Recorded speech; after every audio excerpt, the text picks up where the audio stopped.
All right, everybody. It is a broadcast of the Ebony Star Network.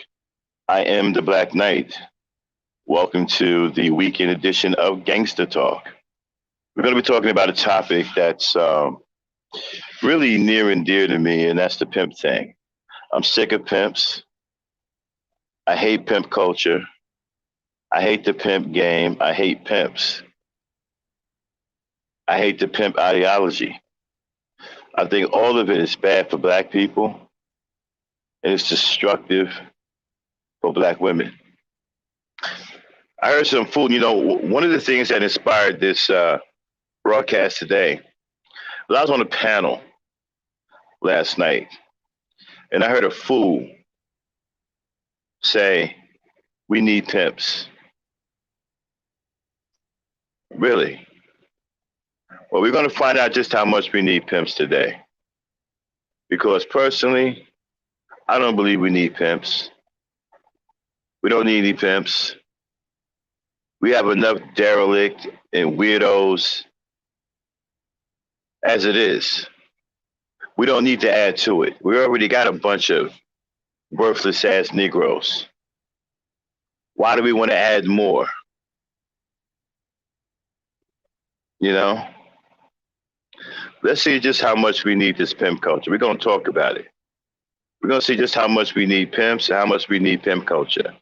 We're going to break it down. It's Gangster Talk coming up right now, Saturday edition. All right, Dane.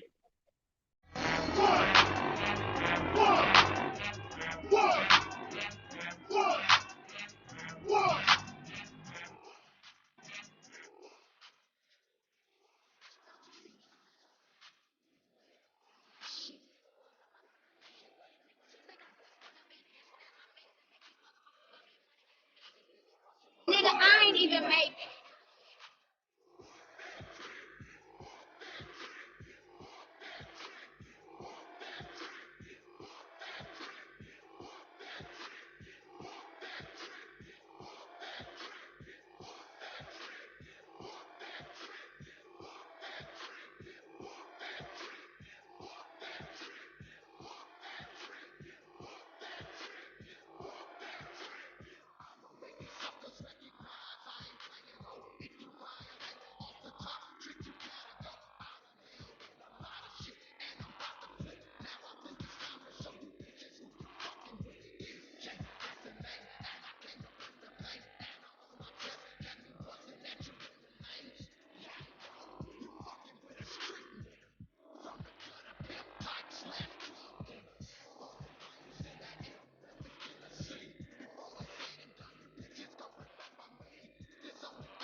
This shit, hoes telling me to calm down, but I'm like, fuck that shit.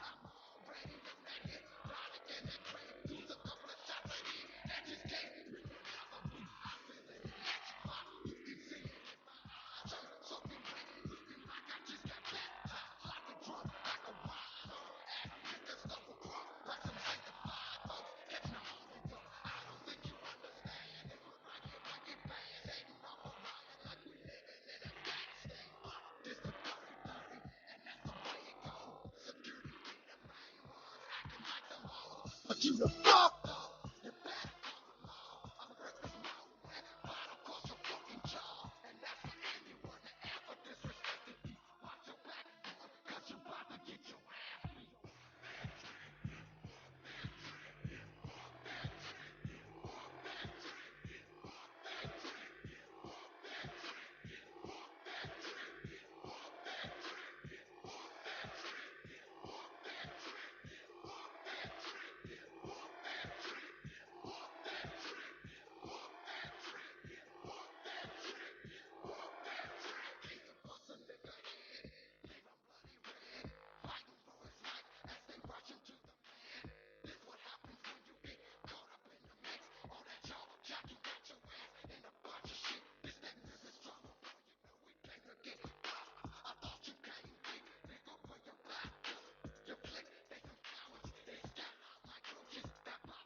Wow.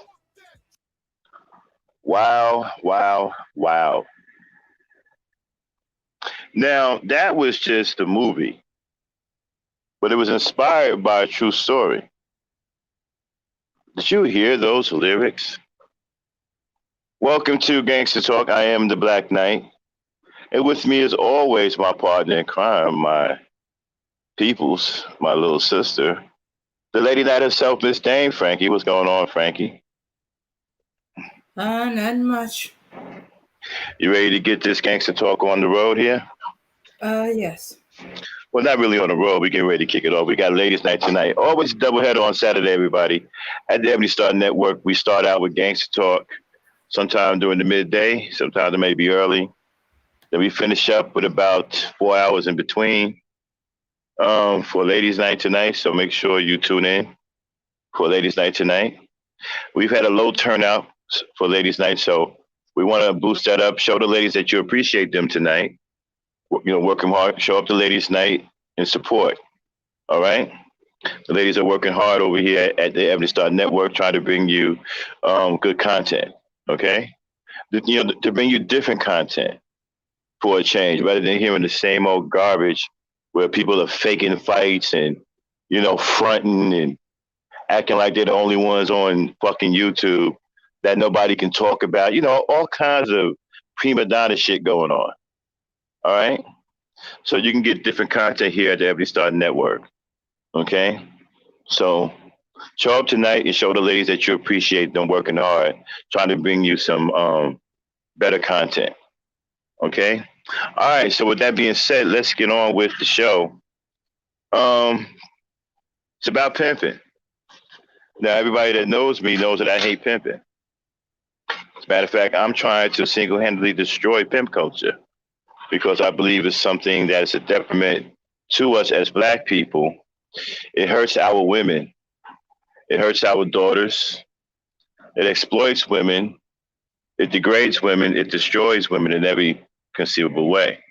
It also destroys young Black men because it turns them feeble-minded, gay, worthless, shiftless. And then they start to believe that the proper mentality to have is a mentality to where you take what other people have worked hard for. Okay? That's the mentality that they developed out of pimp culture. Take what other people have worked hard for. You see, pimp culture teaches the young Black male to be pretty much a bum. Okay, to survive off of women. Rather than be a man and learn how to survive on your own, it teaches them how to survive off of women. Well, not really how, but teaches them to survive off of women. While they're all the while, you know, they're giving them a false sense of leadership, like they are the woman's leader and that they are there for some strange reason, that they think they're important. Now, you look at their role in the grand scheme of things when it comes down to employing or so-called employing these women of the night, right? The woman is out there assuming all of the risk. She's in immediate danger when she's dealing with a John or a trick or whatever you want to call them, a boo. I don't know what they're calling them nowadays. Boos, tricks, Johns. I don't know. But she's assuming all of the risk. She's in immediate danger. That John can stab her to death in the back of that car or in that hotel. He can strangle her. He can shoot her. He can do whatever he wants before the so-called pimp or the protection even realize what happened. So she's in immediate danger. So what does she need you for? Are you going to stand there while she's turning the trick? Are you going to stand there with a gun trained on the trick while she's turning the trick? No.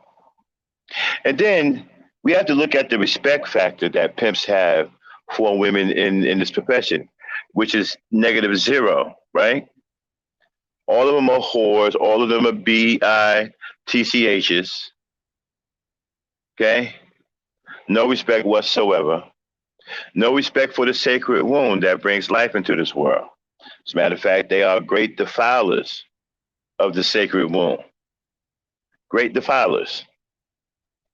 They are demonic in that fashion. When it comes down to the sacred womb that brings life into this world, they are demonic towards that womb. They are looking to defile that womb and make it a dwelling place of demons, a birthplace of demons, right? So, what do we need pimps for? What do pimps do in the community? Now, I've heard a couple of guys come up here and say some crazy shit.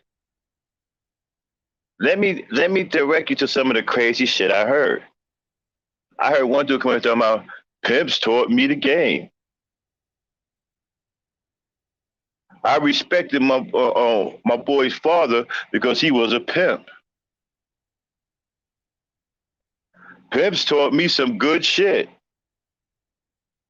Pimps taught me to stay in school.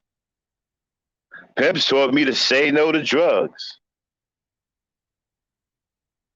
Seriously? Now, why do they say this, right? Do niggas normally walk around saying that pimps taught them the game and pimps taught them to stay in school and all that? No, they don't normally say that. They only come out and say this stupid shit when somebody is attacking pimp and pimp culture.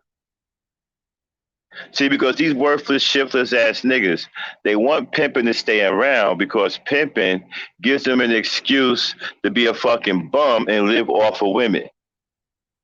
They don't have to get out there and be a man. They don't have to get out there and do anything that a man has to do. They can dress like clowns. They can cross-dress and live out their wildest bisexual or gay fantasies by dressing like their grandmothers and shit. Don't make me break out the pimp pictures. Matter of fact, I probably will. Dame, get those when you get a chance. Get those pictures on the ready. You know the ones I'm talking about. You still got them? Yeah, I gotta just re. All right. Okay, but just be looking out for that. Okay, not right now. I'm gonna call for those pictures sometime in this broadcast. Okay. And so you guys are dressed like somebody's mama coming out of an Easter. Church on Easter Sunday. You guys wearing long, full length, fur coats that are made for women. Rabbit hats and mink stoles and all of that. Calling yourself pretty Tony, pretty bony, pretty phony. As long as they got pretty in front of it, which is also a feminine attribute, right? And then let's not go, oh, did I say how it teaches you to be a worthless ass, shiftless nigga that has no responsibility, that lives off of women? And so I asked you, okay, so what makes a pimp a good guy? He said because it's the fact that he can manipulate multiple women to do his bidding. So that makes him a good guy, that he can manipulate multiple women to do his bidding. You sure it's a manipulation or is it exploitation? Exploitation by manipulation? Or manipulation through exploitation? Huh? I guess you can go either way on that end, right? But you see, in order to understand why I'm so against pimping and why I hate pimping, we got to do a little history. You see, the pimp game has been in our music for a long time. It's what helped destroy the Black love era. You see, there used to be a time when our music was about Black love. Now, I know some of you don't remember that. Some of you wasn't born during it. Punks like the Black Chucky Doll, Red Pill Supreme, maybe Mr. Fantastic or a couple of bums in SYSBM, a couple of young punks who are confused today. Okay? You 34 and 35-year-old virgins who've never had a girlfriend. Not only are you virgins, it's one thing to be a virgin, but have had you can still have a girlfriend and be a virgin. all you do is just not have sex with her, but you can at least still have a girlfriend. Some of you have never even had a girlfriend. I don't know how the hell you get to 30 years old, you've never had a girlfriend. I don't know how that happens. And you a male. I don't know how that happens. I need somebody smarter than me to explain to me how the hell does that happen. So I can't figure that out. You're 30 some years old and you've never had a girlfriend. How does a man live 30 years and never had a girlfriend? And I'm talking about a guy who lived in the mountains. See, if you lived in the mountains and you was cut off from civilization, you grew some old, dwarven hermit type beard, then I get it. I get it. But to live in civilization, to be around people, the way you live in a city where there's the city is bustling with people going to and from. It's a very, very, very, very moving type city, a very busy city. There's schools everywhere. There's kids. There's girls all over the place. There's flips and follies happening in events all the time. There's action going on. And you live in that environment for 30 years and you've never had a girlfriend? What? How does that happen? I mean, you can get a girlfriend by accident. Even if you're not looking for one, you can end up with a girlfriend in that kind of environment. How the hell you manage to live in that kind of environment for 30 years and never had a girlfriend? Now we're just saying 30. We're not talking about the guys who are over 30 and never had a girlfriend. See, a lot of this has to do with pimp culture. I keep telling you guys that pimp culture will eventually turn you gay. No one is listening to me. Pimp culture teaches you the hatred of women and the love for men. That's why y'all read these Mac books. So you can fall in love with men and hate women. That's why many of you guys are effeminate now, gay, struggling with your sexuality, because many of you are pimp culture minded, which is a homo thing. Pretty soon you're going to be cross-dressing and calling yourself a pimp. Pretty soon you're going to be dressing like your grandmother, right, at church on Easter Sunday, calling yourself a pimp. Excusing your cross-dressing behavior like Iceberg Slim, right?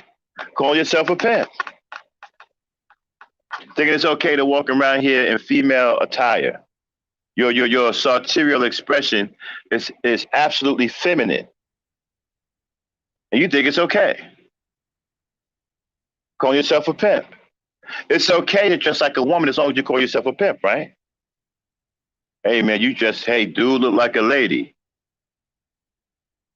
Dude dress like a lady. Dude look like a lady, right? Dude look like a lady, dude dress like a lady. But it's okay because you're a pimp.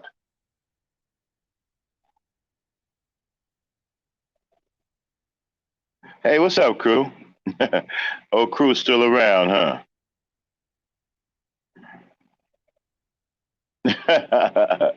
Oh, crew, what's going on, crew? But anyway, so it's okay for you to dress like a woman because you're a pimp. For some reason, you don't want to question nobody's masculinity when they dress like a female, right? Which some I don't understand. You incels, you're talking about masculinity so much. I don't understand why you won't question a pimp's masculinity. Why does his masculinity get a pass? I'll tell you why. Because he has the title pimp. See, if you're a pimp, you get to walk around here and dress like women and nobody thinks nothing of it because you're a pimp. You get to throw your masculinity out the window and embrace femininity full force and nobody has anything to say about it. Do you realize that walking around with high platform, clear platform shoes with goldfish in them is no different than wearing right? 10 inch. Hey, Dame, come here for a second. Hey. What's those clear? They call them hooker pumps. Those clear, high heeled. Yeah, hooker What? heels. How many inches are those? Usually about 6 to 9 inches. 9. Okay, so 6 is 6-inch heels. That's usually about 6-inch heels. okay. Mm-hmm. No, they gotta be higher than that. But some of them can be. Cause I've seen them higher than that. Yeah. That usually means the bottom of the front of the foot is. Okay, so Mm-hmm. so wearing platform boots or whatever shoes with goldfish in them, a clear platform shoes with goldfish in them is no different than the woman wearing hooker heels. Yeah, that's true. The only difference is you got goldfish in yours. Mm-hmm. But you take the goldfish out and y'all wear the same goddamn shoe. Oh. Well, that's true. So you get to So you get to dress like a woman and nobody does anything about it because you're a pimp.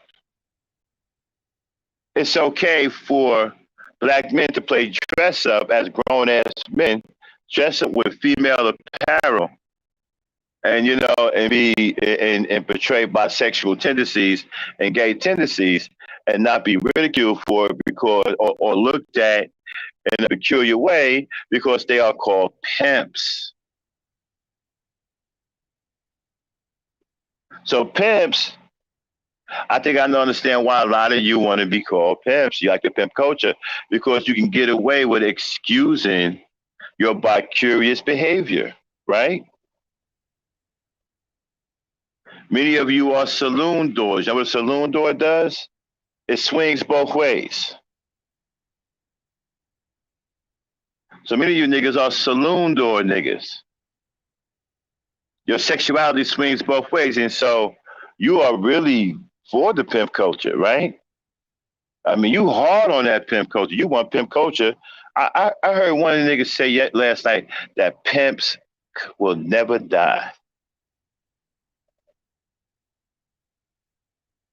So what you're saying is, for as long as we live, as long as our women are around, that they always have to be subject to a culture that is designed to destroy them at the very core.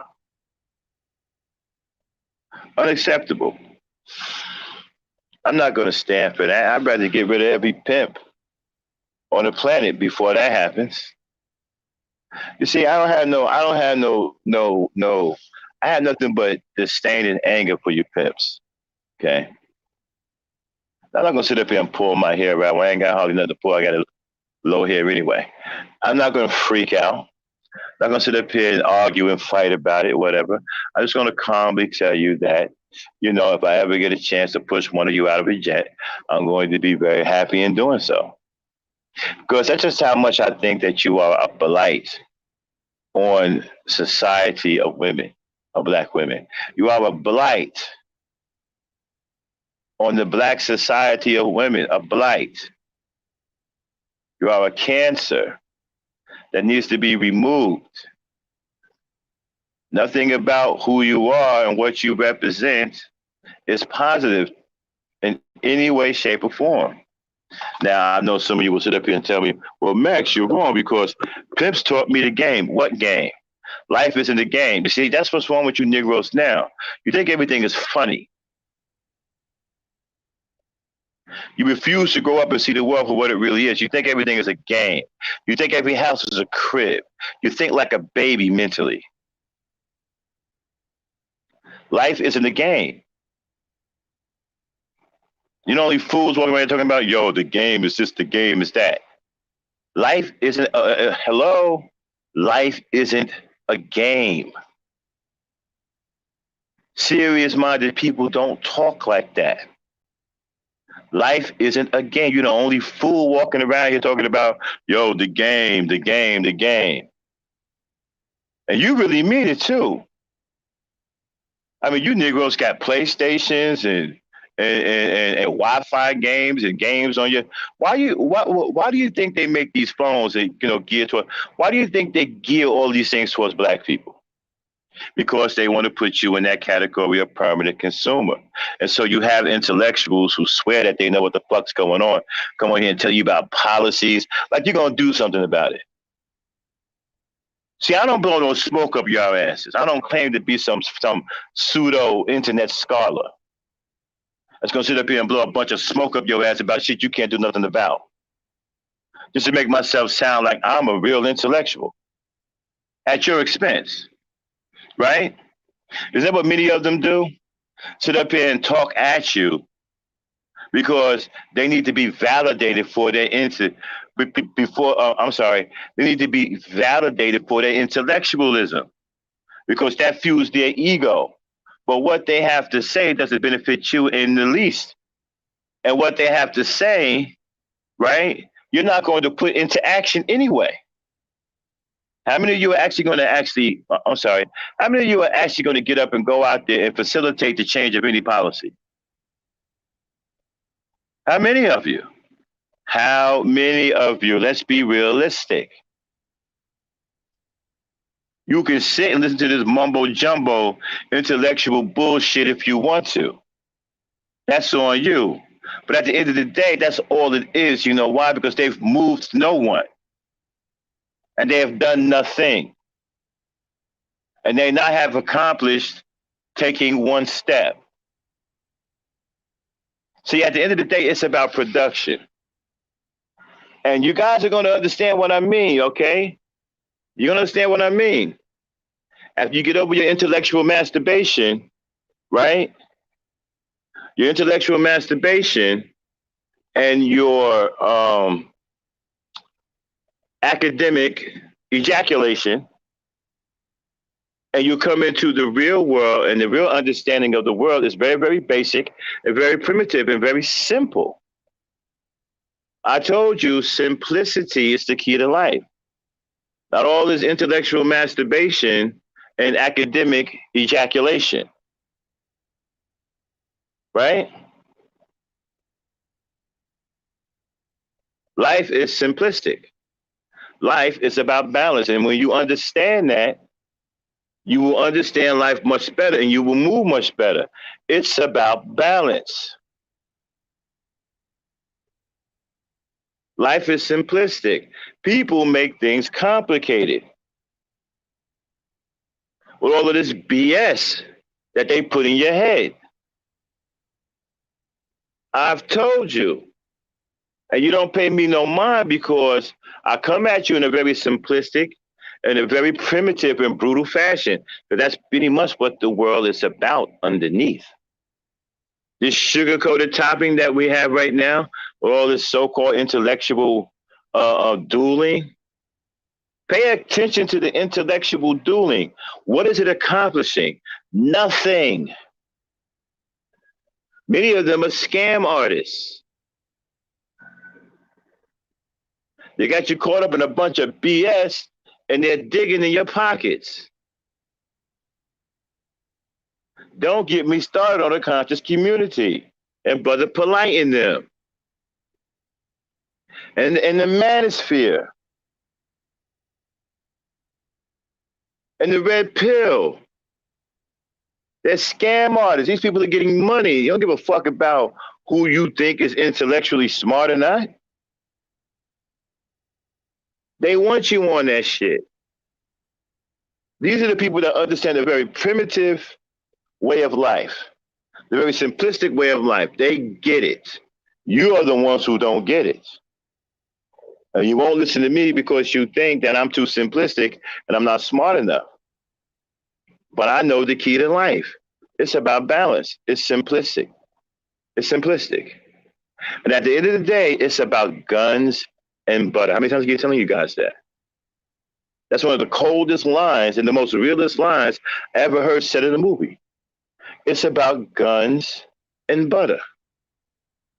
You either have one or the other, or you have a measure of both. Because if you have one, you can accumulate the other, or you can attract the other. If you ain't got neither, intellectualism is neither. Jason Black did a podcast about a month or so ago, maybe 2 months ago, where he talked about intellectualism, how it's the lowest thing on the totem pole. Now, this doesn't mean that you shouldn't go to school and get smart. It doesn't mean that you don't go to school and get education. Of course, get an education, okay? But don't be a dummy with your education. Meaning you are intellectually stupid. Stupid with your intellectualism. You don't know what to do with it. That's why you're non-productive. How many of you have college degrees and don't have any jobs? RBR, real broke radio, educated, but broke as fuck. Needs other people to take care of him and his wife because he's not man enough to do it himself. But he's smart and he keeps calling everybody dumb. Has no job, no real way of taking care of himself. Has to rely on others. Give him donations so him and his wife can eat. Puts an enormous amount of strain on the mental capacity of his wife. See, but let me tell you something. Women, especially black women are so loving, right? That they will take on your mental burden and add it to their own. And they will try to hold it because they love you so much. They will try to hold it as long as they possibly can until they break. And you'll be a fool to allow that to happen because once they break, ain't no fixing them. So you should have the presence of mind to take that burden off. First of all, they shouldn't be taking on your burden to begin with. You shouldn't be exploiting their love like that. That's the wrong way to use their love. That's the wrong way.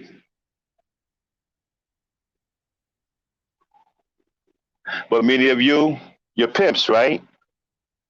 So you think it's okay to wear a woman out mentally. You think it's okay to have intellectual masturbation and never produce anything.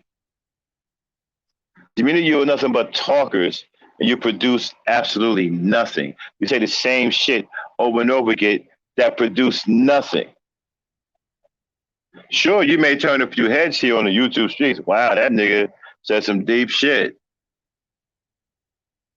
That was some hard shit that nigga said. And you might even have a name here on the YouTube streets. Yo, man, you hear that alphabet nigga, man, from the motherfucking BYO channel? That nigga Alphabet King dropped some serious shit. Well, what did he say? That nigga said, the plane on the train is easy on the brain. Damn, that shit is hard, man. Word? I ain't never heard no shit like that. Yeah, nigga, I still don't know what the fuck it mean. Well, don't ask me. I don't know what it mean. Yo, man, that nigga Alphabet King from the BYO sector on YouTube, he dropped some other shit. What did he drop? That nigga said, insane for the membrane. Huh. I think I heard it somewhere before. And there's something about the words I recognized. I just can't place it. Yeah, that nigga Alphabet King is like that nigga say some shit that you think you heard before, but you can't place that shit. Insane in the membrane. And so you niggas drop this intellectual shit. Now, I'm not sitting here preaching against education. Get your education. I'm just saying don't be stupid with it. A lot of motherfuckers go to college for no fucking reason. Seriously. Don't listen. Don't be impressed because somebody's walking around here with a degree. I'm telling you right now, today, that don't mean shit. Unless it's some kind of specialty degree with a specialized education, like some type of forensic scientist or brain surgeon or, engineer, some kind of expertise or whatever. It's different. But you know how many worthless ass degrees niggas got and can't get a job? Niggas got fucking degrees in basket weaving. Do y'all know Beanie Man has a doctorate in lyrics?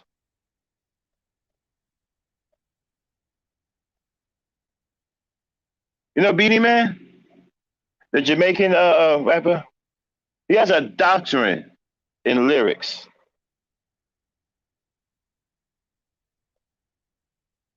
A doctorate. And you would say, well, goddamn, Beanie Man must be smart. Really? Tell me if this sounds smart. Zigga-zow, zigga-zow, zigga-zow, zigga-zigga-zow, zigga-zigga-zow, zigga-zow, zigga-zow. Beanie Man the girl, damn sugar. Zigga-zow, zigga-zow. Is zigga-zow a word? Is that part of the doctrine in the lyrics? Zigga-zow? I mean, think about it. What if they offered that? What if they offered that doctrine over here in America? Say, hey, man, I'm going for my doctrine in the lyrics. Yeah, word. What's gonna be your dissertation? Zigga-zow, zigga-zow, zigga-zow. Nigga, you gonna go up to him and then hit him with the zigga-zow? Yeah, man, it worked for Beanie Man. I'm gonna go up to the motherfuckers talking about some yo zigga-zow, zigga-zow. They're gonna give me my shit.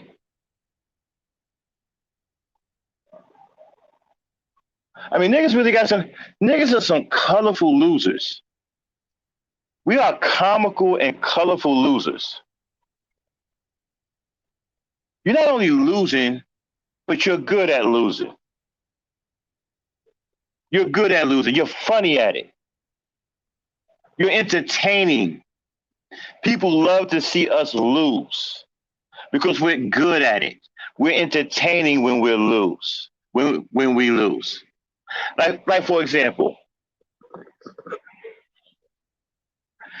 anybody ever recognize the racism in Into the Dragon? I bet you many of you can't pick out the racist part in Into the Dragon. Well, actually, there was a couple of parts, but there was one particular part that I thought really summed it up for niggas. Okay? The part in there when Jim Kelly was fighting Han, right? You know, Han with the missing hand, they got the fucking weapons and shit on the one hand, the one that Bruce Lee fucked up, right? Han told Jim Kelly, who had an afro and like Wolverine like fucking sideburns and shit. Nigga had a big ass afro with Wolverine sideburns. Nigga had an Eddie fucking Gordo afro with Wolverine sideburns, right? And Han told him, first of all, Han looked like a crazy ass fucking Asian dude with half his hair missing, slicked back and the fucking pointed out the back, right? Some old crazy shit. Okay? Some old Dr. No type shit, right? So Han looked crazy as hell. Talking about some, you should learn to prepare for defeat. And what did Jim Kelly's ignorant ass, knee knocking, black exploitation film ass say? That nigga said, and you niggas won't pay this no mind, right? But this is some really embarrassing shit for Negroes. When he said, I don't care about that because when it comes, I'll be too busy looking good. Think about that for a second. This crazy ass Asian man said you should prepare for defeat. Man, you come straight out of a comic book.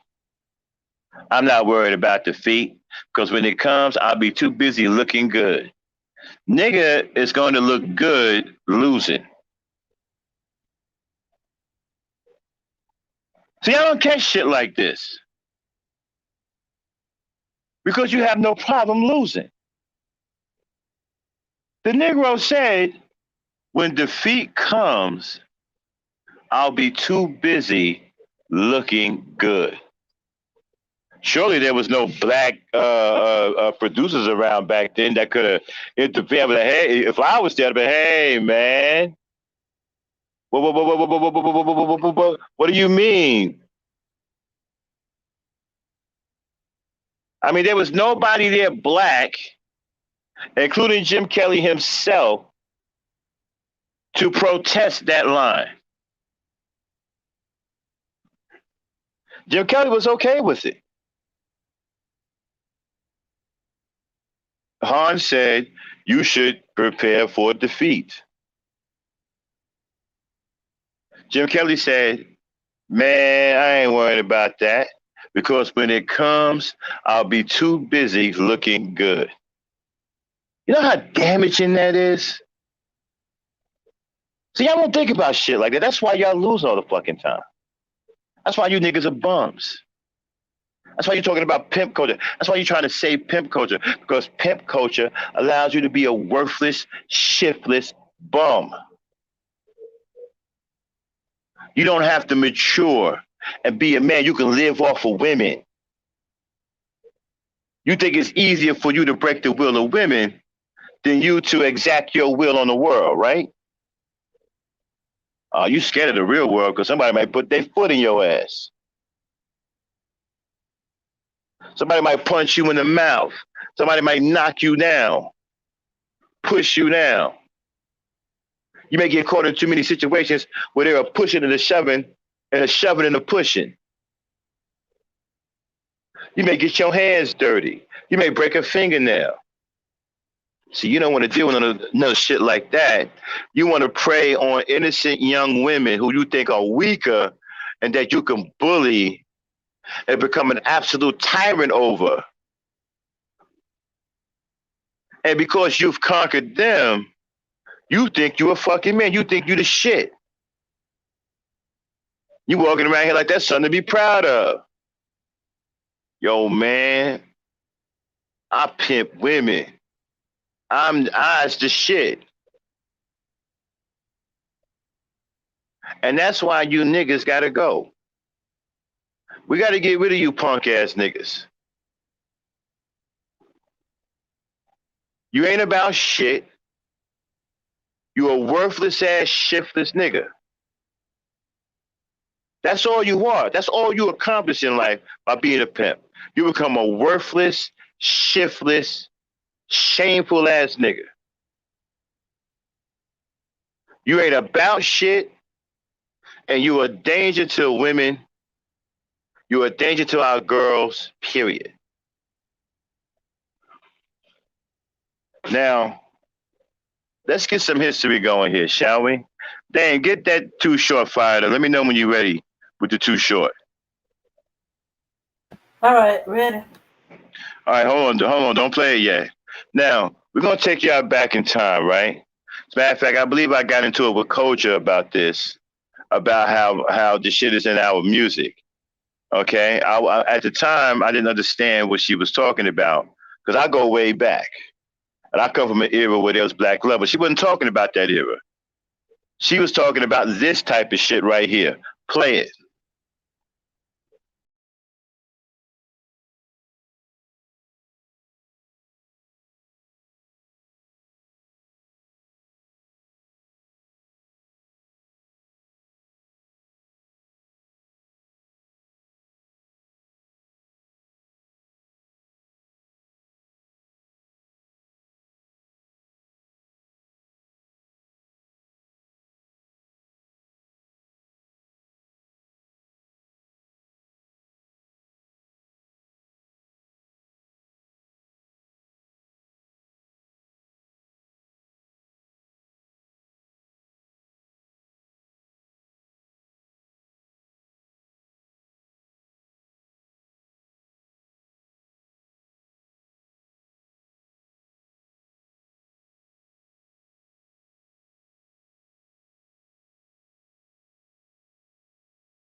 Okay, stop. Okay, so what have we learned just now? Okay, we learned that the disrespect of our women is deep. It goes back. It's in our music. It's in our music. Now, when you listen, now that was too short, right? That whole song, right, is doing a couple of things. It's not only disrespecting women, but it's also instructing women, especially young girls who don't know any better, on what to do to be a hooker and a stripper. And then it's encouraged. Now, the music isn't encouraging women to do better. It isn't encouraging young women to do better and strive for better things. No, it's encouraging them to do bad in life. And not only is it encouraging them to do bad, but it's letting them know that it's okay to do bad. It's okay to defile your vagina. It's okay to be a slut. It's okay to be a whore or a prostitute. We got you. We ain't shit either. We're a bunch of worthless ass niggas that don't give a fuck about ourselves, so you may as well join us. You may as well come down here in the cesspool of shit that we're in and shake your ass. While you down here. See, this is an encouragement. Now, the black men, the reason why I got so many problems with this song is because we're supposed to be the, hey, Dame, get it ready to go again, okay? From the beginning. Let me know when you got it, okay? Go off air and get it back to the beginning and then come back on, okay? All right, I got it. Now, the problem I got with this is that we're supposed to be leaders, right? We're black men. People look to us to lead our people. Now, this is what the leaders are saying to the girls, okay? Now, here's a black man, too short, that has money, and I believe he has daughters. Okay? Don't get me on that. Then when you get a chance, look up Too Short's family, see if he got daughters, okay? Okay, but here's a man that's talking to your daughters. Here's a leader. They ain't play it.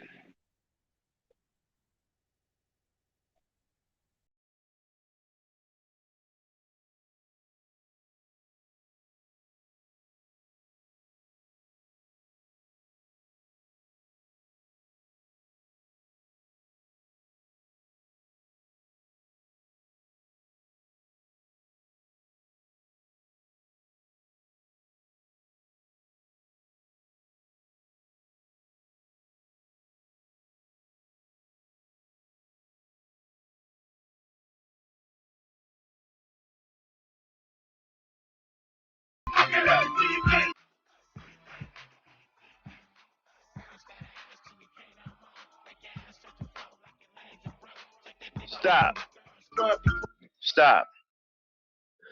Now, one of the leaders in the community is speaking. He's telling a black woman, right, who may be hard on her luck, maybe thinking about running away from home, or a black woman that's down on her luck. He's telling her, okay, this is what you can do. You can bounce that ass until you can't shake no more. You can bounce that ass until your legs don't touch the floor, or some shit like that.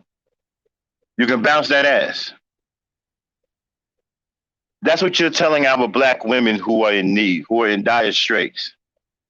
Young girls who are thinking about running away from home.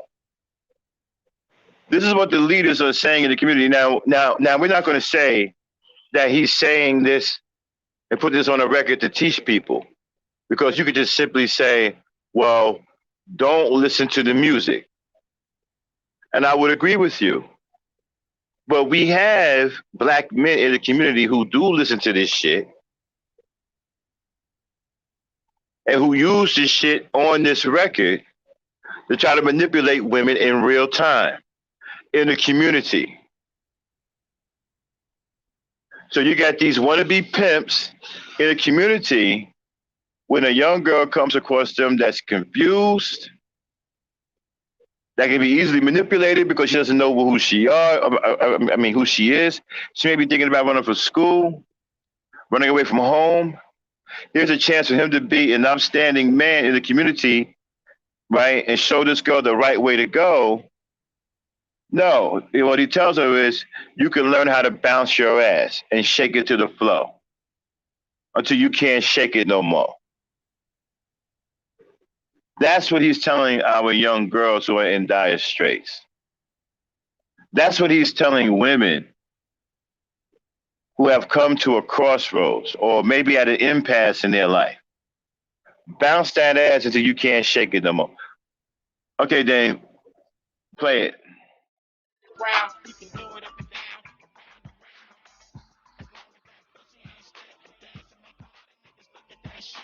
Okay, stop. Round and round. As long as that vagina ain't stiff, what kind of shit is that to tell a woman, man? And this is supposed to be coming from the de facto leaders in the community. You see, you don't understand, nigga. You are the problem. Every bit of anguish in our community comes from you. You have created a cesspool of disappointment, despair, and tragedy in your environment. And everybody in your environment is suffering because of your poor leadership. This is the type of shit you're spewing out of your mouth.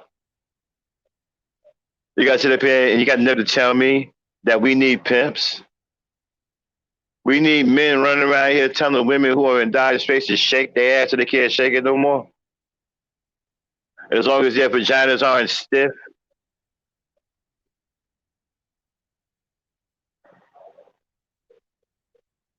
You got some other fool running around here talking about, giving birth don't make you special. Any dog can shit out a litter of puppies. It just means your womb worked. See, we got to get rid of hateful niggas like this out of our community. Whether it be through force or whether it be through, I guess in Kevin Samuel's case, divine intervention. But they have to go. Do we need pimps? Absolutely not. Need them for what? To make things worse? See, you have to understand something. Pimps hurt both women and men. They teach men to disrespect women and to hate women. And then on top of that, they fuck men up by crossing their wires in their head, making them love men. And poke each other in the bunker. In the dunker, I mean. So you niggas out here, in pimp culture, poking each other in the dunker, right? And you think that's some cool shit. I mean, you niggas are running around here dressing like girls, man. White tennis shoes, no socks, high-water pants, skinny jeans, pink shirts with zippers on them. Looking crazy as hell. Looking like a fucking pink, dang, what's the damn tissue you wipe your hands with, that real fluffy, soft one? Kleenex or some shit? Well, yeah, looking like a fluffy ass Kleenex.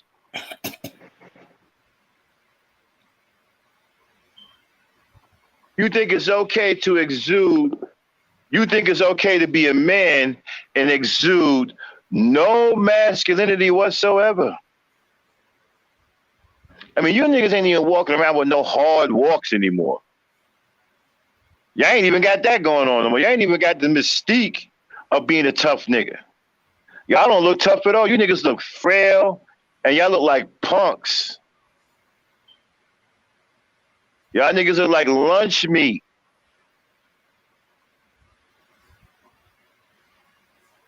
And you could not walk around in my neighborhood. Some of you niggas I've seen online, you could not walk in my neighborhood. You will get got. The young boys will run down on you hard than the mother. We got some tough ass little niggas in my neighborhood. They will run down on you real quick. A lot of you niggas look like lunch meat. weak as fuck, effeminate, no masculinity, dressed like a fucking, you're dressed like some of y'all are just like female tennis players.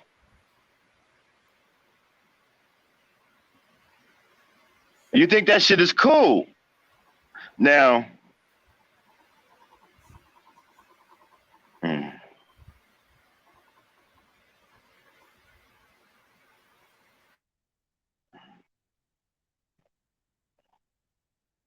now, somebody was asking me about a movie called Stomp the Yard, right? I don't watch them gay ass movies. All of them niggas in those fraternities are gay or bisexual. I've never been a part of no fraternity, and I never will. And if niggas was in their right mind, you wouldn't be a part of it either. But I understand why some of y'all become a part of this for the power. Because them gay niggas, they got connections. Come on, man. When we was growing up, who did you see cheerleading in the street? Girls.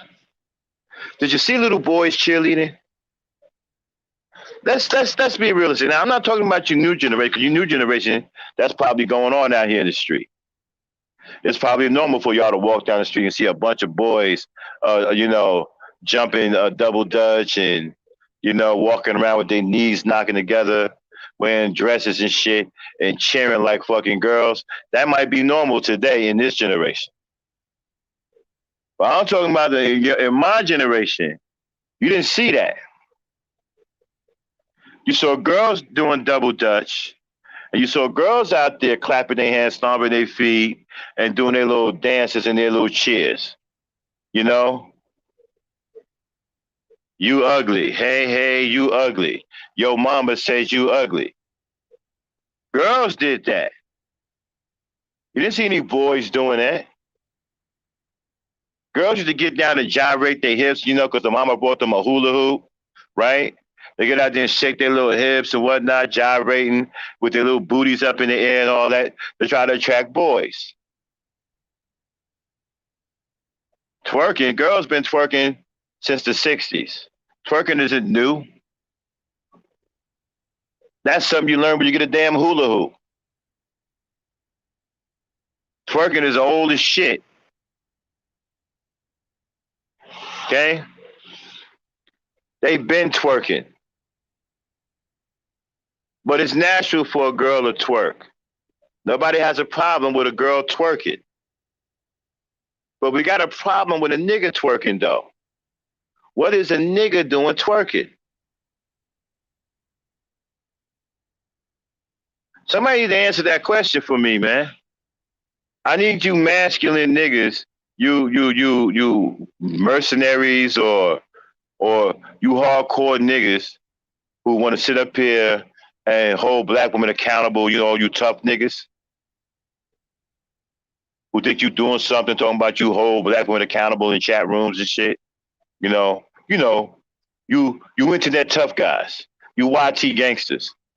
I'm gonna need y'all to tell me what's cool about a nigga twerking.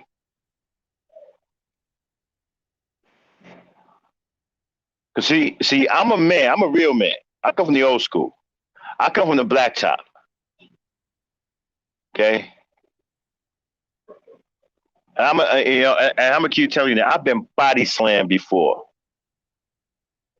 You know what it's like to be body slammed on concrete, nigga?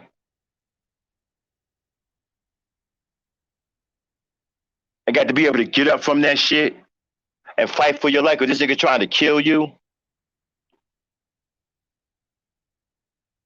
If you soft, you ain't gonna survive no body slam, nigga. I come from a real hard time. Niggas was real tough when I grew up. That's why you niggas need guns now, because y'all weak.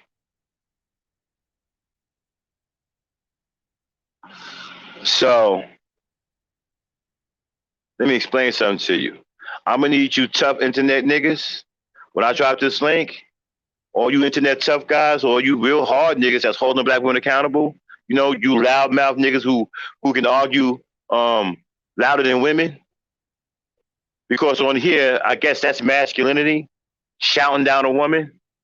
That's your version of masculinity on here. So all you shouting down women, internet tough guy niggas, I'm gonna need y'all to come up here and explain to me what's cool about a male nigga twerking.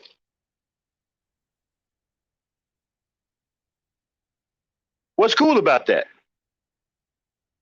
What's manly about that? And then while you at it, I'm gonna need you to explain this other shit. What's masculine or manly about a group of niggas cheerleading, clapping their hands, stomping their feet, legs wide open, ass up in the air, and gyrating on the goddamn floor? What's masculine about that? What's manly about that?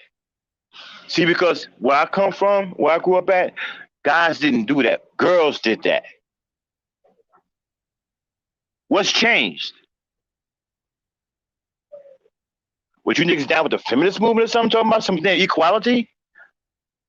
Did y'all take that? Did y'all take that equality shit to the heart? Did you niggas get involved in that feminism shit? Well, damn, we want equality. Well, we niggas want equality too. We want to be like women. We want to equally be treated like women. Is that what y'all doing? Y'all want to be treated like women equally? Did y'all get involved in that feminist equality movement? And you want to equally be treated like a woman? See, because where I come from, niggas didn't get down. Real niggas didn't get down like that. With no niggas twerking. With nobody gyrating all into the goddamn floor with their ass up. With nobody doing that, but women, girls would do that. Why would the girls do that? To attract us. It's called sexual femininity. They did that to attract us, to make us look. Now, you niggas are doing it. Who are you trying to attract? Because such shit and movements aren't attractive to women. So, Dame, come here for a second. Yeah. Uh-huh. Okay, men stomping their feet, cheerleading, gyrating their hips, all on the floor, legs wide open, twerking, ass up in the air. Is that attractive to you as a woman? No. Okay, so who are you niggas trying to attract? Because it's not attractive to women. Now, I just said that's something that women did to attract us men. It's called sexual femininity. It's natural when they do it. We men, we expect women to twerk and shake what their mama gave them. They're women. They do it naturally, and they look good doing it, and we don't ever want them to stop. Mm-hmm. We want them to keep shaking it. Tastefully, of course. We don't want them shaking it on no damn pole. We don't want them degrading themselves. But I'll be damned if I'm gonna sit up here and tell you I don't mind watching a woman shake it tastefully. You damn right I want to see it. I'm a man.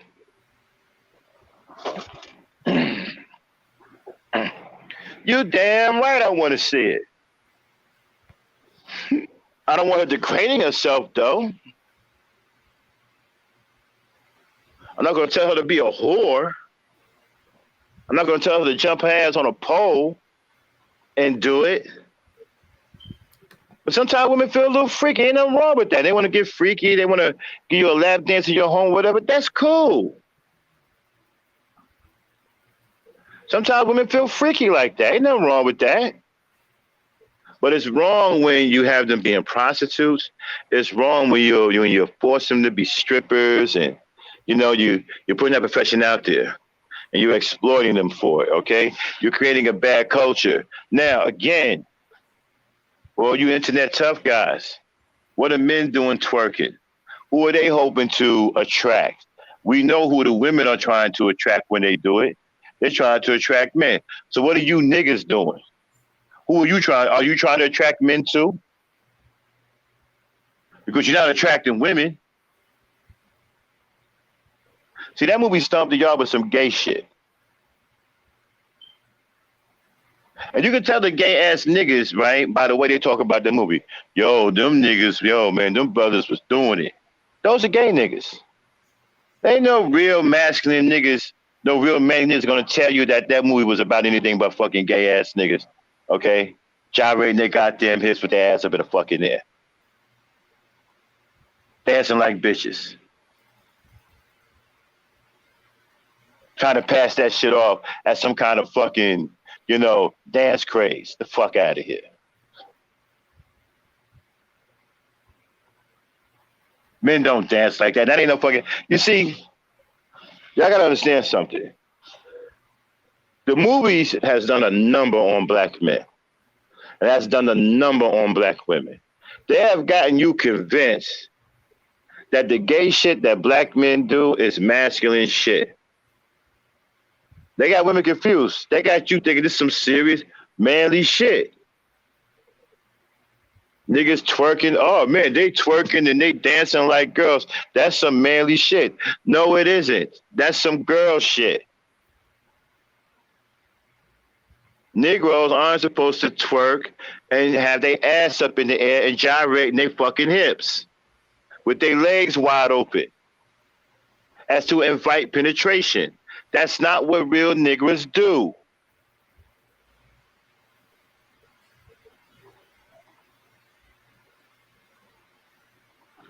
That's not no man shit. But they got black women convinced that it is man shit. You know why? Because you niggas don't protest. You let the white man speak for you. That's why you looked at as a fucking punk. That's why you should be talking about some pimping. Because you weak. Pimping isn't a profession. It's an excuse for you niggas to be irresponsible and derelict, mean and vicious to women. It's an excuse for you to be a terrible father. It's an excuse for you to put poison in the minds of young boys and fear into the hearts of young women. Thank you. You going mute? I'm almost done with my rant.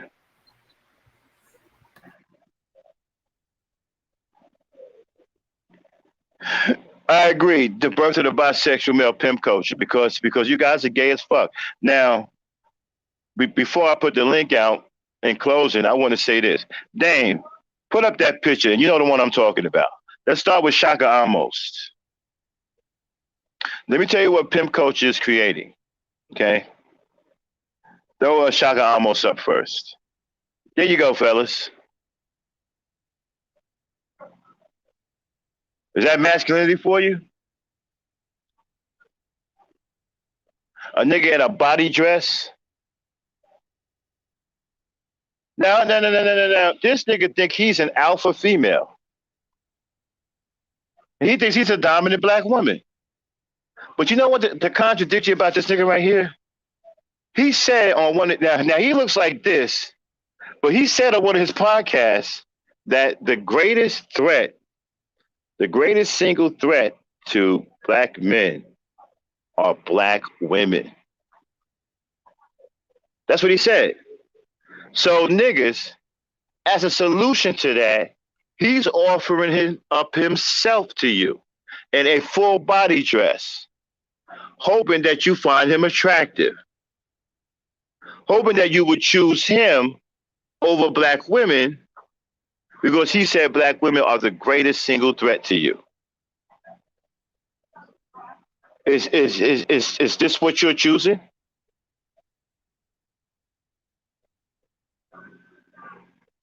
He's offering up himself. He's saying, hey, why get with a real woman when you can get with a fake one who thinks he's a real woman? Oh, a fake one who thinks he's a real dominant woman.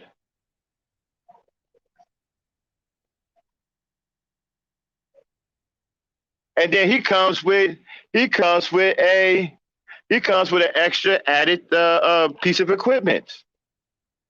And he can also, poke you in the dunker every now and then. Something that women can't do naturally. Hey, he can do it naturally. This is what he's offering you. He said, and we have it on tape, he said, and we played it here on this show, he said that the greatest single threat to black men are black women. And he comes out dressed like this, offering up himself to you as a replacement for the single greatest threat to your life, which are black women.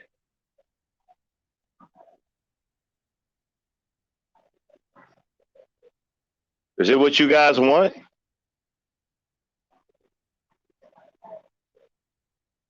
Go to the pimp pictures, Dan.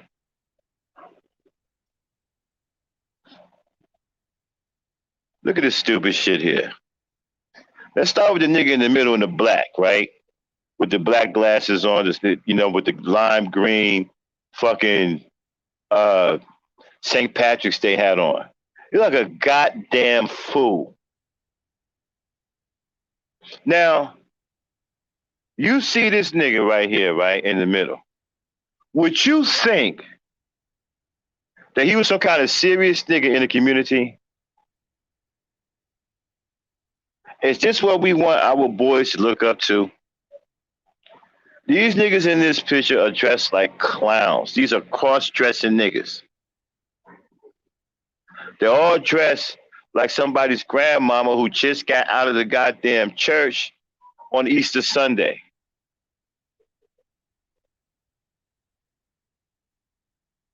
Niggas wearing fur. All of this shit is feminine.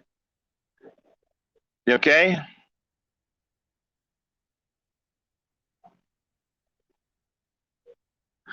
Niggas wearing furs, mink coats. Now, in the hood, you niggas are smart enough to believe that this is a representation of power and influence. Where? Where is the power and where's the influence?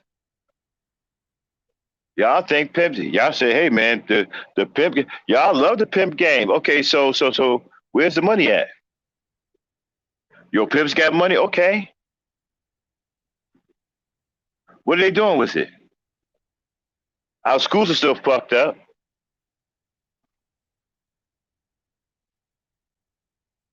What are they doing with it? Our streets are still dangerous. They're not doing anything with their money. They're just out there to get theirs because they selfish ass niggas and they don't care nothing about nobody. They don't give a fuck who they destroy in the goddamn community. Understand something. Niggas like this don't give a shit about the next person. They don't care about your daughters. They will take your daughters as soon as possible and pimp them out and prostitute them out. They don't care about your daughter's well-being. All they care about is what your daughter can do for them. And you want these niggas to stay in the community? These niggas are a cancer. They're the worst type of Negroes to have around.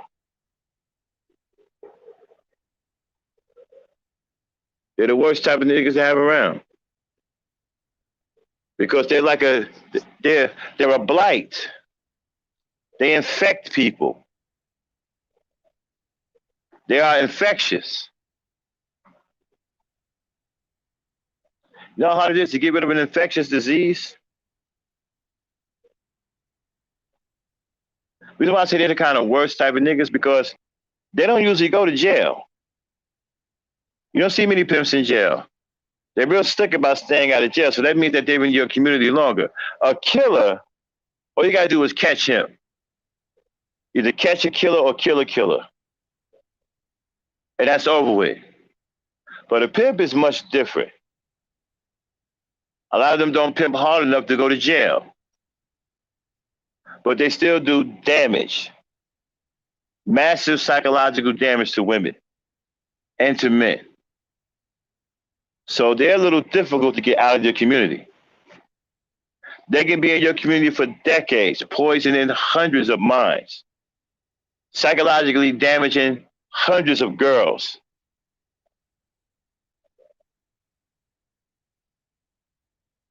They are a serious threat to any black community.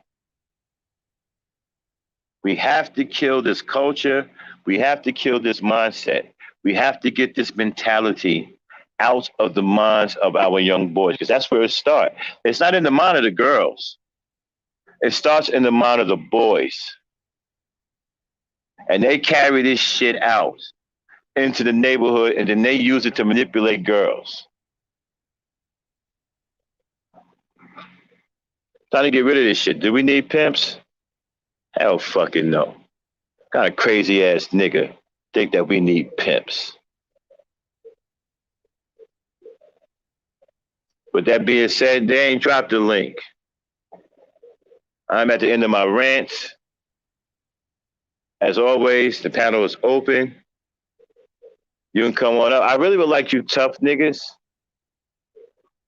The ones who are always talking about either hold black women accountable and all that. Or you mealy mouth niggas, you internet tough guys. Y'all need to come up here and explain to me what's manly about a nigga twerking. I need to know what's up with that. Also explain the fraternity shit, because that's gay too. Explain that, because niggas don't get down like that. Not no real dudes. So y'all need to explain that to me too. You know, while y'all doing all of this, we need to hold women accountable. With all this internet tough guy shit.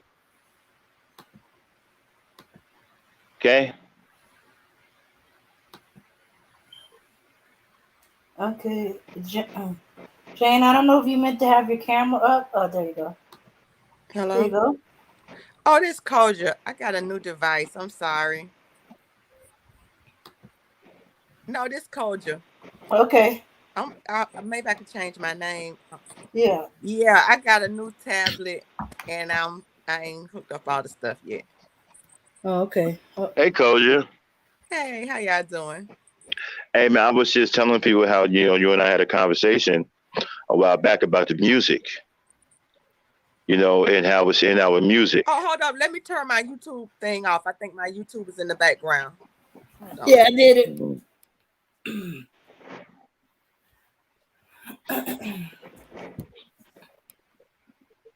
Yeah. Is that better? Yeah. Okay.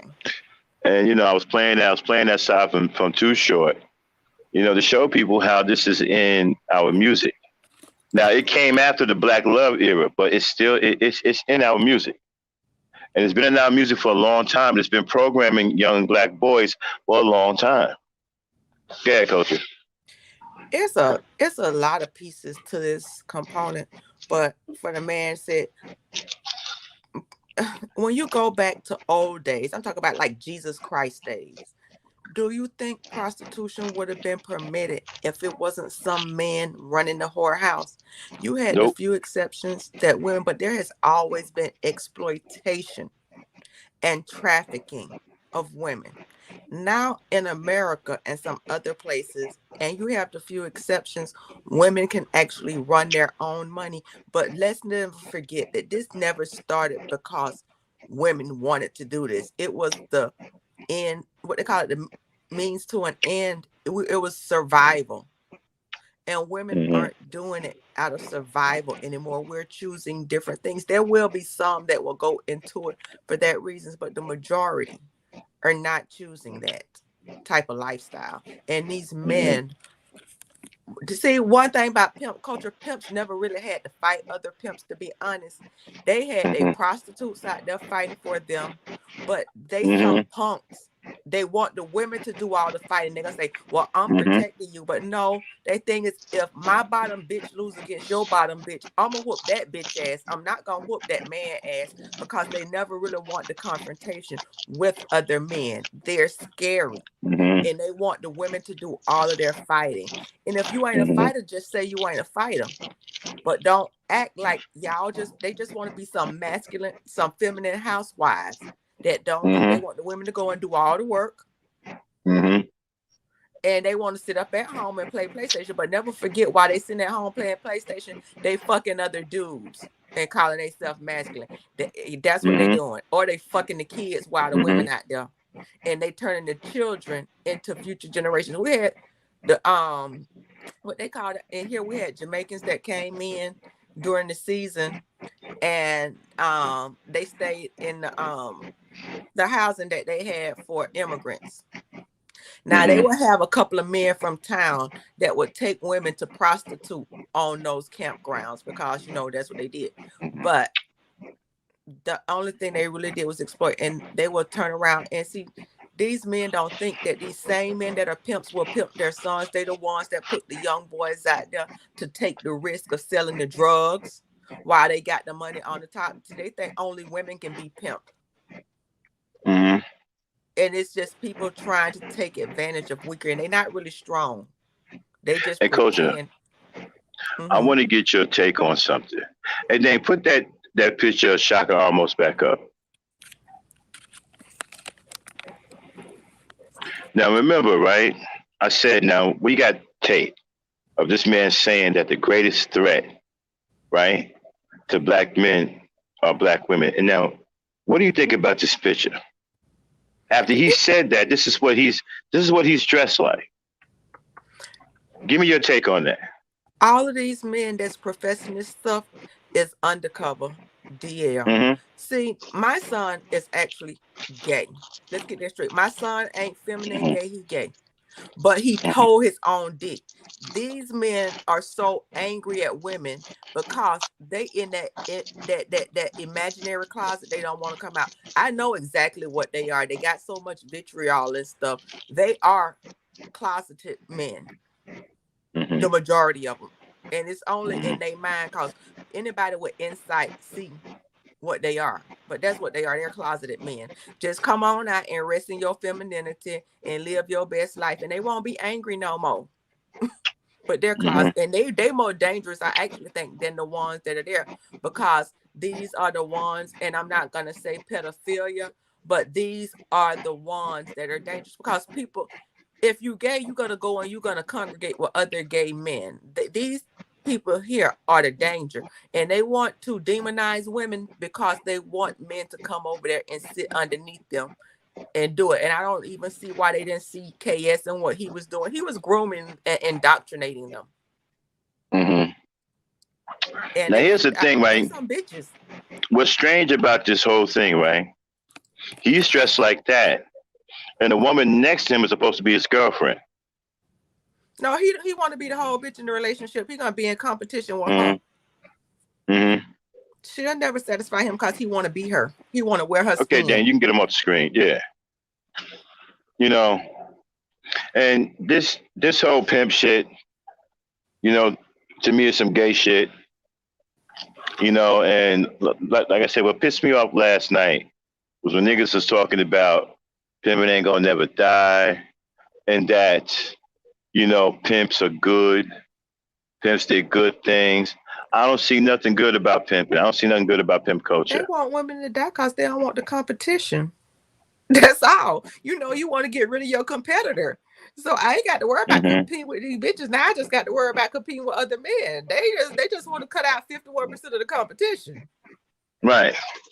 for more dick. Well, Conscious Moron said, "Why would men have to lie about being gay?" I don't know.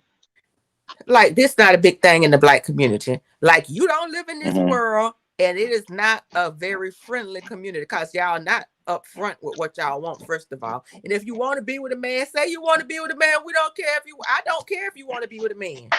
It's Right. I just find y'all it. will kill people to keep from saying you want to be with another man. Just live your truth and be free. Y'all some cowards. Come out and be happy. I like my gays happy. Come on now, stop being And then soft punk. Come on the out and be thing. Wait a happy. minute. Wait a minute. I think I know what he's talking about. I think he's talking about the stomp the yard thing. No, it's not the fact that they lied about being gay. Right? They're being gay. They just want you to figure out that they're gay. It's up to you to figure out that they're gay. It's the not so hidden language codes Yeah, and signals that exactly. we see. You know, But they think they're hide playing it. mind. Yeah. What's up, Conjure? Yeah. They want you to figure out that they're gay. It's very, very easy, man. Men don't dance. Men don't get down like that. Not real men. Men don't get out and cheerlead and twerk with their ass all up in the air. They don't do that. Not real men. They said somebody told me most of the male strippers, and this was when I was younger, it's like most of the male strippers are actually gay men. The ones that be around dancing for the women, they dance for the men just the same, and they engage in the culture. I don't have a problem with them engaging in the culture. Just Those be are gay honest dudes. about their love for the culture. Mm-hmm. And they just need to go on and list in their community and stop trying to make everybody miserable because their issues. That's their issues. Come on, just come on out and be in front. They'll be happier. My problem is, if that's the way you're going to be, that's fine. Be that over there. Leave the women alone. Exactly. Don't drag the women into it. Don't come over here trying to hurt our women because you hate women and you mad and all of that. Take your gay ass and be all of that over there. They want Leave to our women eliminate alone. us. They want to eliminate us Well, so we're it not can look like gonna they let have them do no that. choice.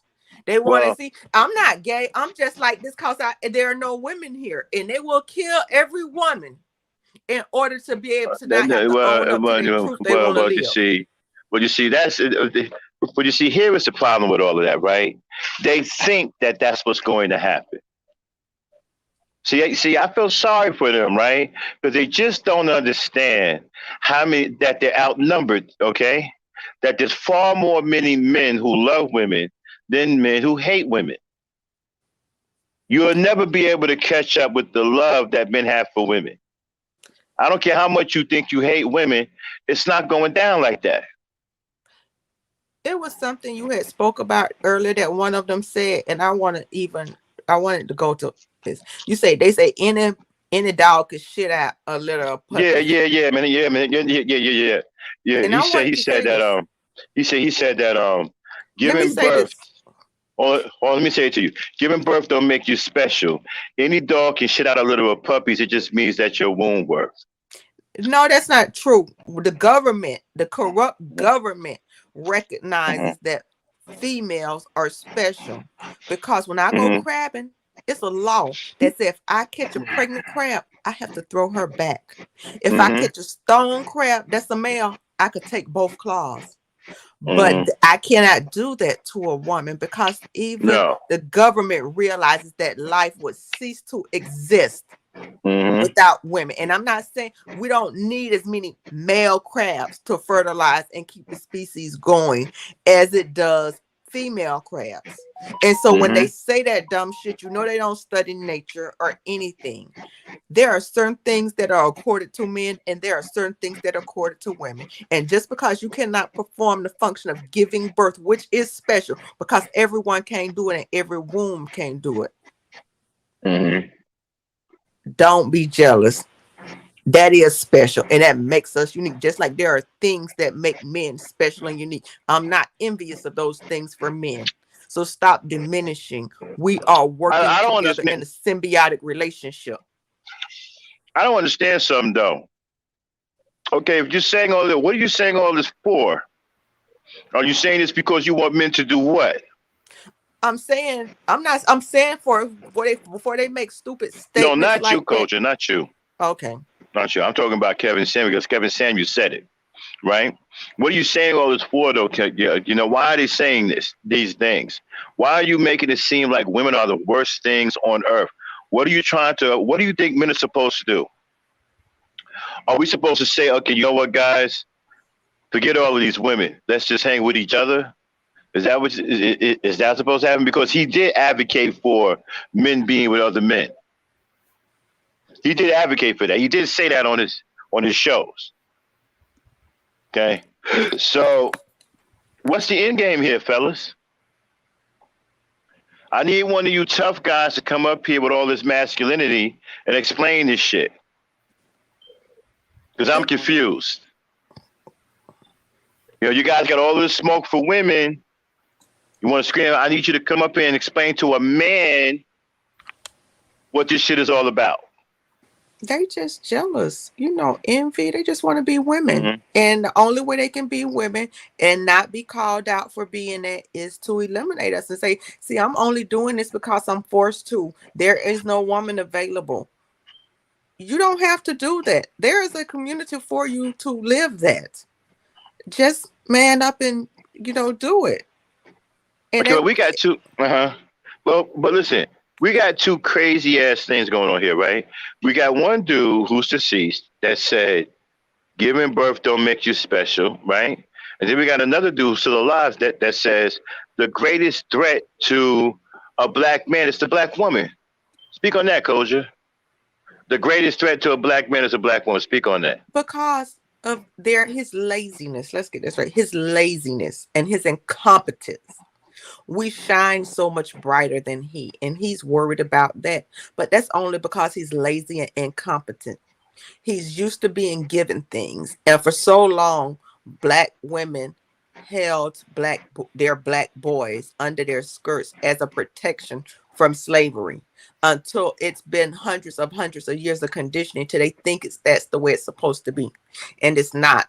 And there's this video called Harvest of Shame. I wish you all would you get a chance, take a small look at it. Everybody was getting up to what we call go up the road. We're in Florida. So, all of the states up above us have agriculture. There are men and women in equal quantities going up there. There are the men in the bean field and the women in the bean field picking the same damn beans, and the apple orchards picking the same damn apples. So I don't know this language or these men talking about because it's never existed in my black community. I don't know about other people's black community, but they glob onto white people's talking points and they don't think. But I wish that they would go and see that. And they want women to sell pussy because it's easier. But them was working women going out there working in the fields. They would rather go out there and work in them fields than sell their pussy because they actually had some morals. It would have been the easier thing to do to be a prostitute. But you see in so many of those women in there going out there living in conditions that's deplorable. But the men say, oh, you ain't got to work hard like that. Go sell your pussy. Not because they're concerned about the woman, because they're concerned about making it easier for them. I got something else too, right? If you internet tough guys are listening, the ones that want to hold black women accountable and all this other so-called tough guy shit, I need y'all also to explain to me, right, as a man, how in the world are you jealous of a woman? I don't even understand that. I'm a man and I can't wrap my mind around that. That's because you're not attracted to men. Right. Okay. So that's what it is. Mm-hmm. You're right. I'm not attracted to men. So I don't get the jealousy. I can't figure that one out. What are you jealous? If you a man, why are you jealous of a woman? That makes no sense. I don't know if they're jealous or they feel inferior. I think they feel inferior. That makes no sense either. If you're in competition and you're not the fastest in the race, you want to eliminate the fastest in the race because you want to appear to be the fastest. And if not that women are better, but if we've decided to engage in a way to pull ourselves up, it makes them look less competent. They want us. I heard somebody explain polygamy on a panel, and this is basically what they said. They say, we want y'all to sign up for welfare, and then we can build together like that. You have kids, you sign up for welfare, and it could build them up. Now, they're not going to be bringing anything to the table, and that's why I say polygamy, pedo, polyamory, all of this is pimpology and pimping. They basically wanted to repeat slave culture and have us in poverty, except for master being the plantation. Master would be welfare and TAN of just so they wouldn't have to go out into the workforce, and they would stay at home, and all of these 3-4 different women would get government benefits and they would participate. They wouldn't bring, and if they were saying everybody bringing equal to the table, then that would be something, but they wasn't really bringing anything to the table. They wanted to be the distributors and the beneficiaries off of actions that they didn't have to contribute to, and that is laziness. And if it were up to these men and they came today and say, we'll make you a deal, we'll provide you government housing, we'll provide you housing, food, and shelter over here on this area, and this is all you have to do is keep your women in check, they'll put their foot on our necks every time, and they will be happy to live in plantation culture today, as long as it meant they didn't have to step up and work and be men. Right. So, you know. Rodney Mallory, you on here? Who is Rodney Mallory? That'd be me. How y'all doing? It's been a minute. Oh. Yeah. Hey, Rodney. How y'all doing? All Hey, right. you kind of quiet. What's your opinion? I'm I was more on the stump the yard thing when you talk about fraternities, because I live a fraternal life. You understand? When you look at stump the yard is not really an insight of fraternities. What stump the yard really did, it did make the fraternal life kind of bend a little. All right, just a little bit. When you see what's on Stump the Yard, that's not. I've been to quite a few Greek shows in my life. That don't happen the way it is perceived on TV. When you talk about a fraternal life, it's a certain. You really want to.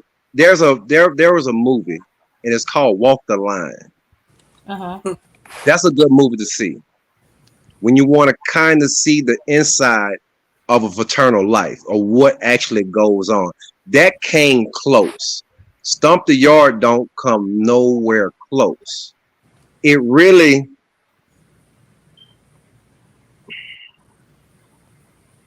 I don't really get for sororities and fraternities. Now, my mom was a Zeta. Okay. And she was instrumental in bringing it, there's something that she did. She don't really engage in the culture that much, but back then when she went to school, my mom is 74, it was a big deal. My godmama is a Zeta, and she's still, a Delta, and she's involved. And then, of course, but I never got into that because I've never been a joiner on that level. I don't seek to assimilate into a group of people like that. I like to do my own thing. So I really don't get fraternity life, but I'm not a joiner of a lot of groups. That's just not my thing. But I understand that people need that, and that's a great outlet for them. I just never got it because I like to do my own thing. Well, it depends on the person, because when I say that, I was raised from a child around Greeks, around Masonic order, and it was a way of life for us. All the greats were in some type of organization. Yeah, it was the people, like I say, my mom them, because they were really pushing. My mom graduated from Allen University, and it was a big thing for people to go to college here because this was an agricultural town. So they was trying to get everybody out there. And I've never not grown up without a Zeta Phi Beta pillow or something, growing up and seeing my godmom and my goddad. I forget whether he was, I think he the purple and gold or either the gold and black. But I've always been around it. I just never, and even in high school, they had the 20 pearls. You could join as in high school. They had the little ones because the teachers in our town and places kept the culture going and really did. I just not for me. Well, normally when you talk about the fraternal order, especially the black fraternal order, majority of the times, I'm not gonna say all the time, but majority of the times, there would be from an HBCU. That's where your maternal order actually runs strong at, in the HBCU, which is just a Right. And I think that that's a mistake. I think that's a mistake. I think the HBCUs, if black people are going to be in control of these colleges, you need to get rid of these fraternities. I beg to differ on that. Okay, now the only thing I can see fraternity is good for, and I did say this with no, disrespect. Some of them are good for the connection, and some brothers do get into it for the connection down the road, or after college, the alumni thing. Some of them have connections, maybe you can get jobs, stuff like that. They may be good for that, but as far as the culture, the Greek culture, it's no good for black people. We're not Greeks. Well, you pushed on a point, and that is the main purpose and goal of Greeks. You just pointed it out without even realizing it. That is the No, only, and that is the connection to be able. Yeah, Because but you also have to realize when they were born, 1906, a lot of doors was closed, and what the fraternal order did, it gave a person. No, I don't. I disagree with you. I hear where you're going with that, and maybe for black men, that may have been a real possibility at one point, or a real reality. Okay, but that's not the origin behind what the Greeks want out of these fraternities. Let's just say, okay, let's put it this way: the Greeks, right, back in the ancient days, right, they had a nickname by the neighboring nations. You know what they used to call the Greeks? They used to call them the lovers. Hold on 1 second. They used to call them the lovers of boys, right? Do you know back then when they was declared the lovers of boys, they also had Greek fraternities. You know how old these fraternities are? These aren't new fraternities. They had those fraternities back then when they were declared lovers of boys. You're talking about a country, right, that thinks pedophilia should be a disability. When they talk about, this the end times and stuff, I don't think many people really dissected that Bible how they think it was. They say we in the end times. They weren't talking about how the children used to be in the Romans and the Catholics and they was fucking kids and stuff. They weren't talking about how the senator got dicked down in the courtyard by another man. They weren't talking about all that. See, they want us to compare us to the last days, but they don't really go in their history, and I'm not an expert on it. But it was some very, very, them Romans and stuff and Greeks was doing some very, very bad stuff. And there was a passage, and I'm sure it's one in our religions: envy not the oppressor and choose none of their ways. And as black people, we have tried to emulate and imitate all of their ways. Right. And then do you think it's some kind of coincidence, right, that they make black people or black men the face of Greek culture? You think that's by accident? You don't see no white boy. You don't see them having no white Greek groups out there dancing and shaking their ass. You don't see that shit.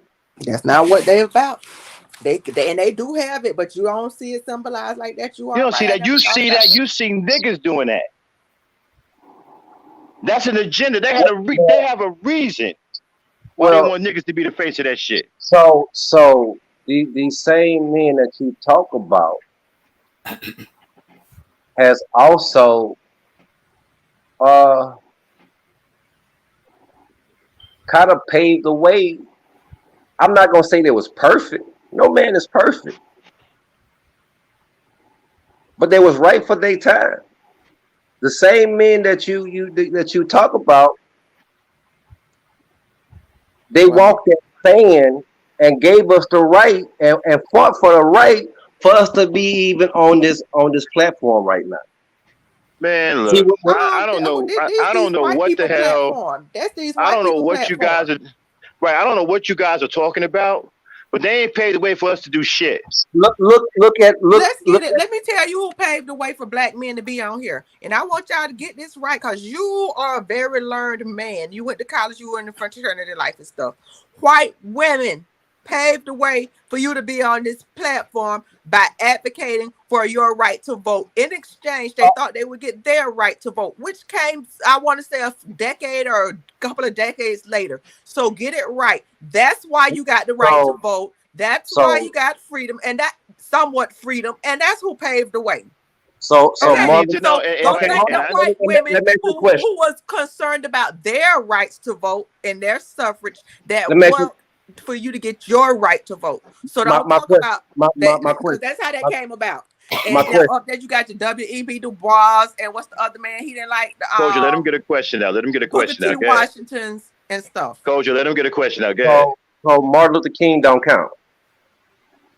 Don't count about what? Then Booker T. Washington, W.E.B. Du Bois came before Martin Luther King. Hold Yeah, on a second. they Wait a minute, ain't don't nobody count. wait a minute. Ain't nobody running from that. Don't matter So about what? So they don't count. About what I though? mean, just because there was a part of eternal order. They don't count. Booker T. Washington, you say Booker T. Washington don't count. Listen, a lot of the black people that sold us out was a part of these maternal orders. Brother, listen. We sit here. What And did Dr. King say? Okay, you We guys see talk about Dr. King. But it's not the same man. But you know, it's not the same man. But it's not the same man who wised up and realized that he was bamboozled and said that he may have led his people in the burning house. Understood. Pause right there. Let me speak for a minute. Uh-huh. All right. Pause right there. Let me speak for a minute. So he understood maybe he had messed up. But at the moment of the time, maybe at the moment and the time when he was going through the process, his idea, okay, maybe he didn't do it perfectly, but he did something. He may have not been great as some, but he was greater than most. But we'll cut him down from the knee. No, but you're attributing 100% of his actions. No. I'm not contributing 100%. But you're saying, like, if they didn't do that, it wouldn't be that. People join fraternities and sororities, but it's not, and they may play a part in helping them. Just like if I joined the NAACP or now or something, it may help, but this is not 100% of everything that got them. If they hold that dear to their heart,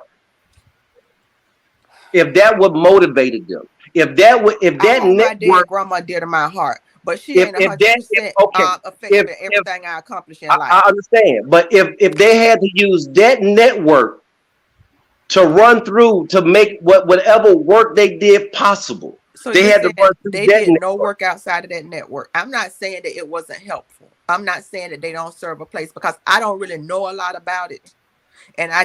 But I'm not saying they're not helpful and stuff. But you want to like you want to attribute 100% of everything. No, I'm not contributing 100%. But what I'm saying is not what you contribute to, is what there was a part of. It wasn't perfect. Now what, you can never talk to a person that lives in a fraternal order and say, "Are y'all perfect?" No, we're not perfect. But each individual, all right, each individual holds his own. I'm not saying everything, because there's a lot of things I disagree that he did. I'm from the South. I live in Louisiana. There's a lot of things that I till today I disagree with as I studied. But who am I to tear down his work? I'm not tearing down anybody's work. I don't think I tore down anybody's work. And he did something wrong. He did something wrong for black people. And when you realize what he did was wrong, when he tried to make right, your fraternity, your fraternal order brothers, they took him out. How would you say they took him out? He's dead. But he died by the hands of a white man on the hospital bed. who was also a part of the maternal order. No, he was not. Yes, he was. The doctor that killed him was not part of fraternal order. Yes, he was. I don't know nothing about Masons and stuff. I'ma just say these little dumb motherfuckers around here where I'm at. If that is reflective of Masonry, I wouldn't join that fucking group. Cause the Yeah, piece of shit that I got masonry is around some me, they dangerous. call they self Mason, look like they Masonry, took the little bus. I don't know yeah, about the world masonry is outside some my country town, dangerous. but these dumb motherfuckers I see around me ain't nowhere deserving of Mason and Eastern Stars, and I don't know anything about that. Maybe the country version, and then maybe they country dumb. But I ain't seen nothing in my area Now that call themselves a Mason you or can argue and Eastern Star say that could read you can past fifth argue grade and say comprehension. hold on a second. You can argue and debate about the man who pulled the trigger wasn't Phi Beta Kappa or fraternal order, whatever, right? But the man who set him up absolutely was. You see, King was set up. The man that set him up and delivered him was absolutely a part of the order. Now we could debate on who pulled the trigger. We could debate on the man who pulled the trigger, whether he was a part of the Masons or the Greek fraternity. We can do that. But there's no doubt that the man who set him up was absolutely a part of the fraternal order. So who's And the man who set him up? I'm Jesse, not knowledgeable about that, but I just I know don't want to. people. I can't. Allegedly, Jesse Jackson. Allegedly. I don't know anything about it, but I know in my area. I'm just saying allegedly. I can't speculate. I can't, say The for sure, people- but allegedly.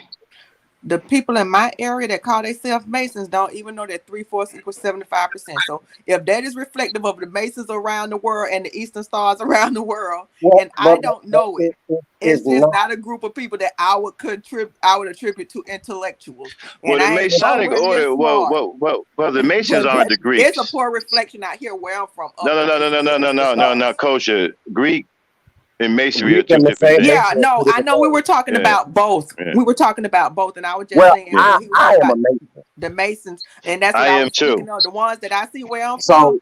When I talk about certain founders and certain people, they're under more of a like when you told me Maybe like they want this to is be something new want to to be me. gang members. I don't know. Maybe they don't want to be Masons. It's no want to be gang member because like I tell you, I don't speak. I speak on the behalf of my house. I know what we do. Tomorrow I'm getting ready to feed 1,500 people. Family Day at the park. We do it every year. I just passed out 5,000 eggs for Easter. We do it every year. 126 bicycles for the kids in the community. We do it every year. So if I don't work with you, I don't know you. But if I need a connection from you, I have a certain word, certain phrase to where I am vouched for to move around. And that is a great connection. And please continue doing how you do and contributing how you contribute. I know nothing about that. I'm not going to speak derogatory of it. I just know nothing about it. And what I say about imitating the oppressor, I just noticed that a lot of things Black people try to emulate and imitate white people. And I just know when we were talking about the Greeks and the Romans, I'm talking about the thousands and thousands and thousands of years ago, Greeks and Romans and what they did and represented in that aspect. This is where we have to stop. And this is me personally. This is just me.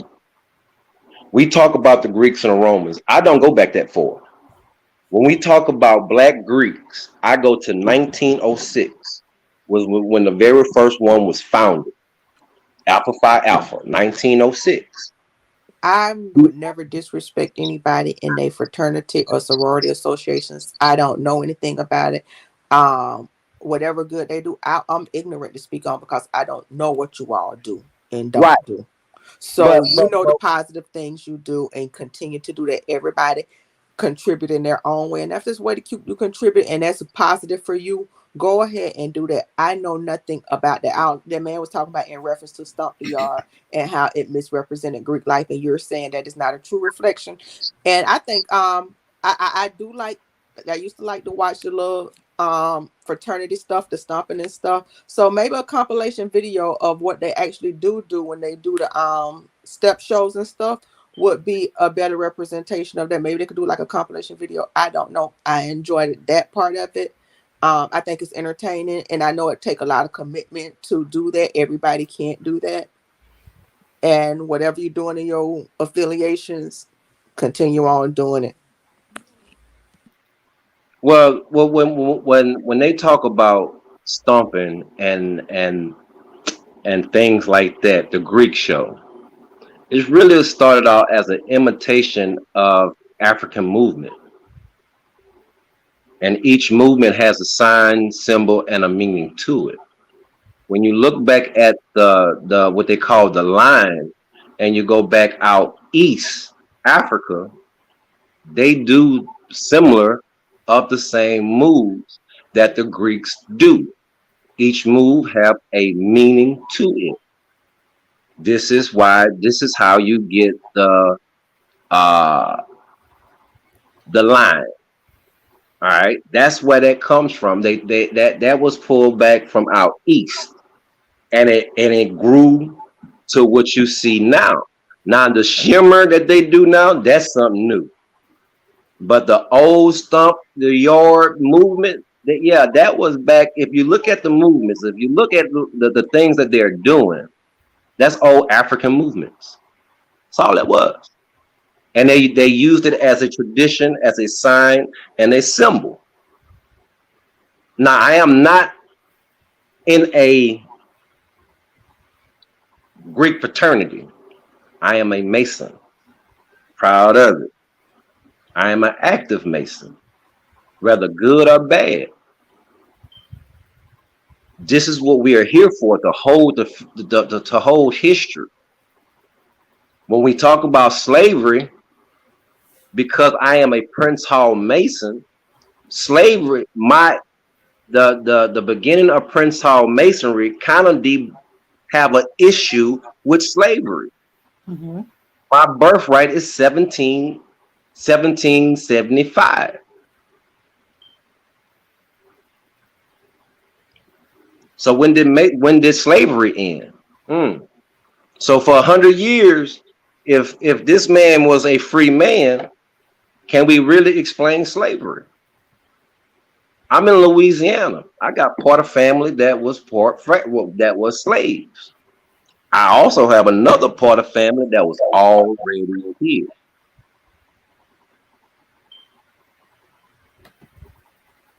And this is what I've been taught as coming up as a child. When we talk about grandma, mama, and everything, yeah, I remember my grandmama, my great grandmama with the cotton picking hands. Mm-hmm. I had a chance to sit at the feet.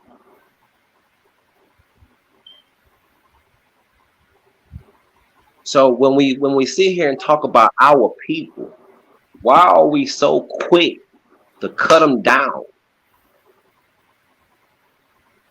We cut down our own people more than anybody else,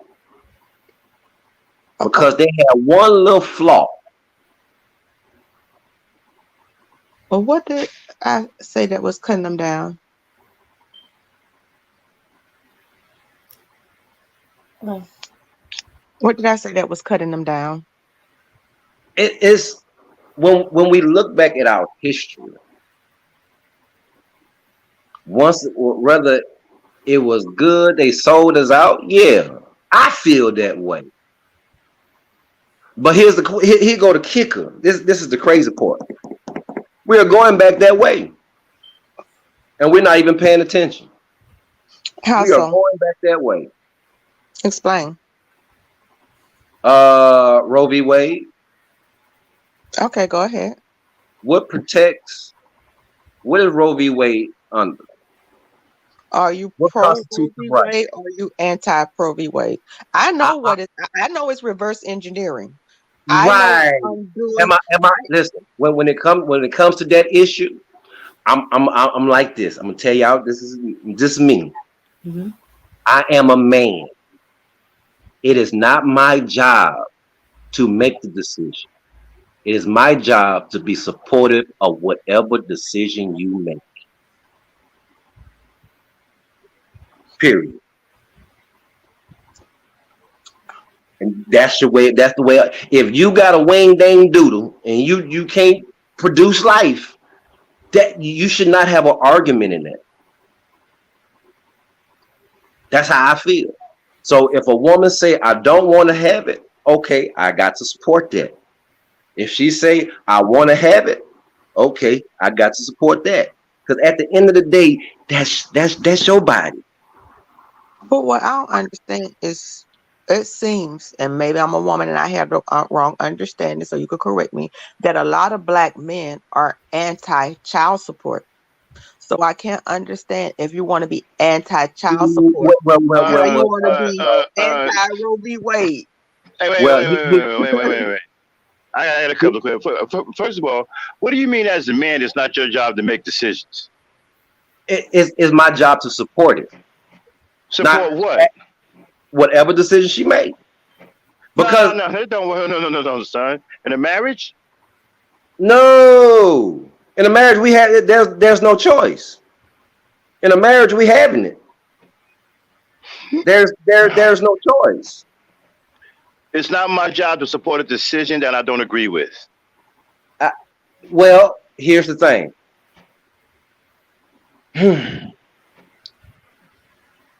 9 times out of 10, if you are married, all right, if you are married, there is no discussion on whether or not you're having the baby. Period. If you have said I do, and she turn around and say, baby, I'm pregnant, we popping out the bottles, we about to get the gender reveal going, we about to do all this. There's no question. When it comes to that conversation, 9 times out of 10, it's normally people who are not married. Because if you are married, that is not what discussion you gonna have? The only thing you gonna say is, okay, baby, what do? Nah. You see, I don't know what world you guys living in. Because here's the situation: if we're not going to protect innocent life, then let's get rid of the laws. No, but this is what you listen. This is what you just said. Now, this is where the line is drawn. This is me. In a marriage, you have to take that out of the equation. When you are talking about, let's take marriage. Okay, I got all you. right. Let's remove marriage from the situation.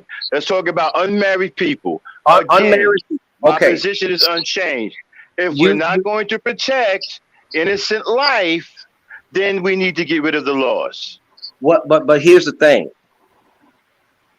If you say, okay, I want to have the child, and she says, well, I don't want to have it. The way the law is set right now, you don't have a say so. Correct? If she say, I don't want to have this abortion, not saying they want to have the child. Most men, I ain't gonna say most. A lot of them I know are saying, okay, how are we gonna do this? right? You need you need me. They don't even want. But a lot of I don't know a lot of situations like that where they saying, oh, I just want to have this baby. Well, in my circle, the men that I hang around with, I have yet to hear a man say, "Oh, she about to go get this." Just me. Whether it's a old snap or whatever, is we about to have a baby. When it comes to abortions in my circle, so they ready to step up because what has been done, and I advocate for people having families the right way. I didn't do it the right way. I'm a whole single mama. I raised my whole single children on my own. I don't advocate for doing it that way, but The people that are they're not the people that's not they not saying we want to have these babies out of wedlock, and then when it doesn't work out, and even I've seen marriages where it don't work out, that the men are still saying I don't want to take care of these. Like, oh, when we was together, yeah, I took care of it. We was together, we was living together, but now we ain't. I don't want this financial burden. And that is the part. That's the part. You cannot make these kids and not financially support them. We can't mandate that you be in their life, because I think if women could mandate that the men be in their kids' lives, they would. But all you can go to the court and try to get is financial support. And we just had the man who had what 34 kids, 34 kids, Yes, yes. Shit. 34, and he's predatory because he's probably older than the women that he's getting pregnant, and I'm not sure he's telling them the full story into this and that. That is a type of predatory behavior, and that was something we actually touched on Max's channel the other night when they were saying, "Oh, these older guys are getting with these 18-year-olds." That's predatory behavior. And we need for our men to step up and not engage in that culture, not engage in pimp culture, and not engage in exploitation of the younger generations coming up behind us. I'm never going to go and get an 18-year-old boy and say, oh, I want to make you my man. I want to have some children from you and trap you so you're not able to go on and have a life with somebody on your own age. But that's what these men are doing. And we have to have men that don't glorify pimp culture, that even within the fraternities, and this just from my side looking outside looking in, I don't know what men talk about. I'm a woman. It appears that white men say, I'm gonna go to college, I'm gonna be a bachelor, but eventually I'm gonna get married. The culture of black men is that marriage is a fate worse than death, and they're never gonna get married. That just seems like what's being said, if not in the real world, in the YouTube streets. And I don't know how you. I mean, but that's how some of us was raised. You have to look But at how. who was correcting it? yeah, and some of the fraternal brethren are in that pump and dump mindset. They're not checking each other, man. Don't go that route and stuff like that. And this is from the outside looking in. Um, from as she said, I don't know, but from what I'm seeing outside coming in, the fraternal brethren are also pushing that pump and dump rhetoric. Are they approving of it? They're not putting it in, calling it in check. Well, when you say push and pump and dump, that's media in general.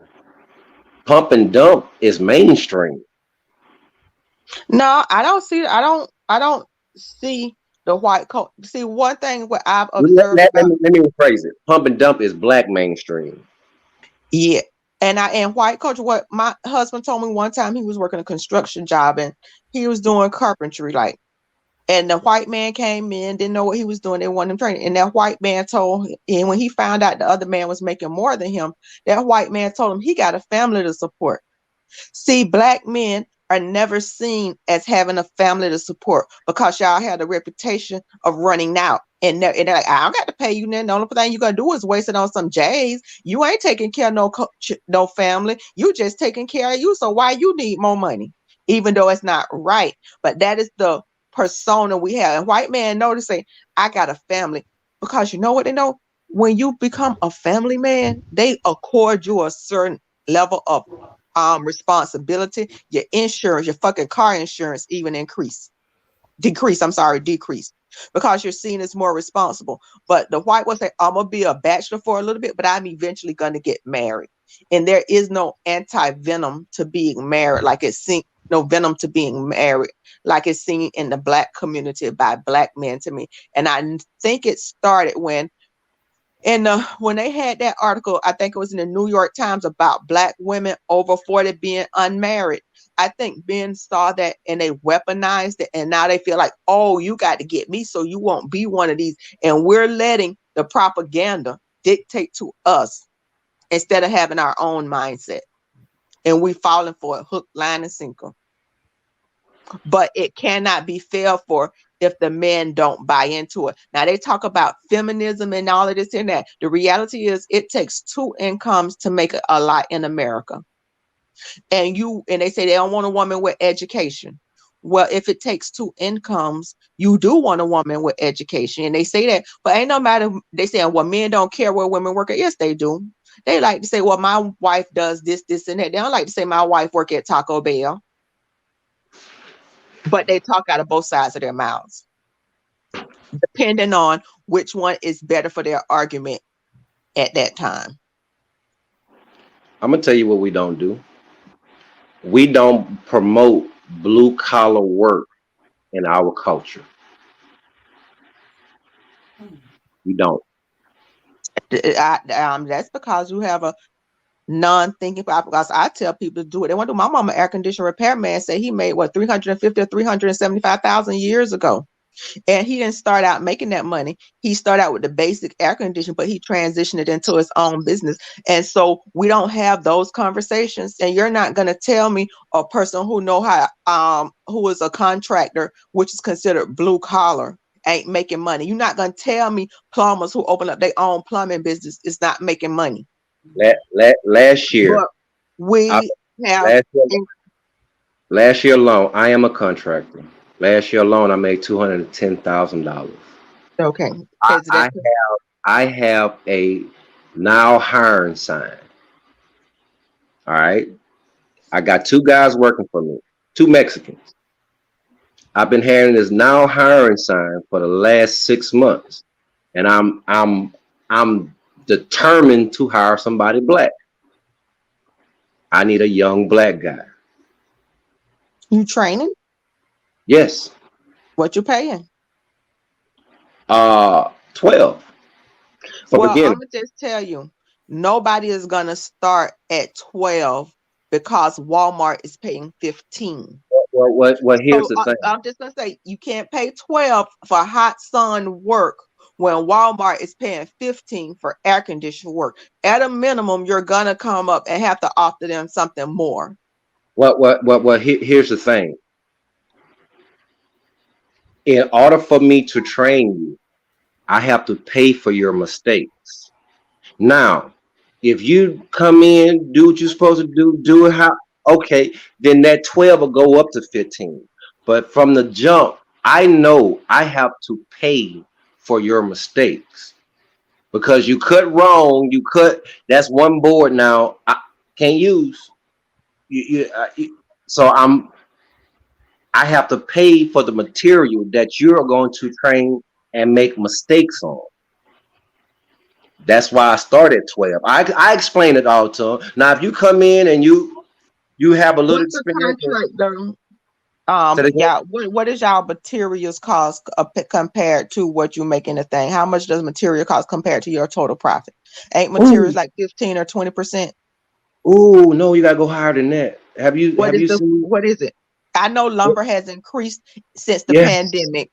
It has increased, but prior to that, what was it? 30%.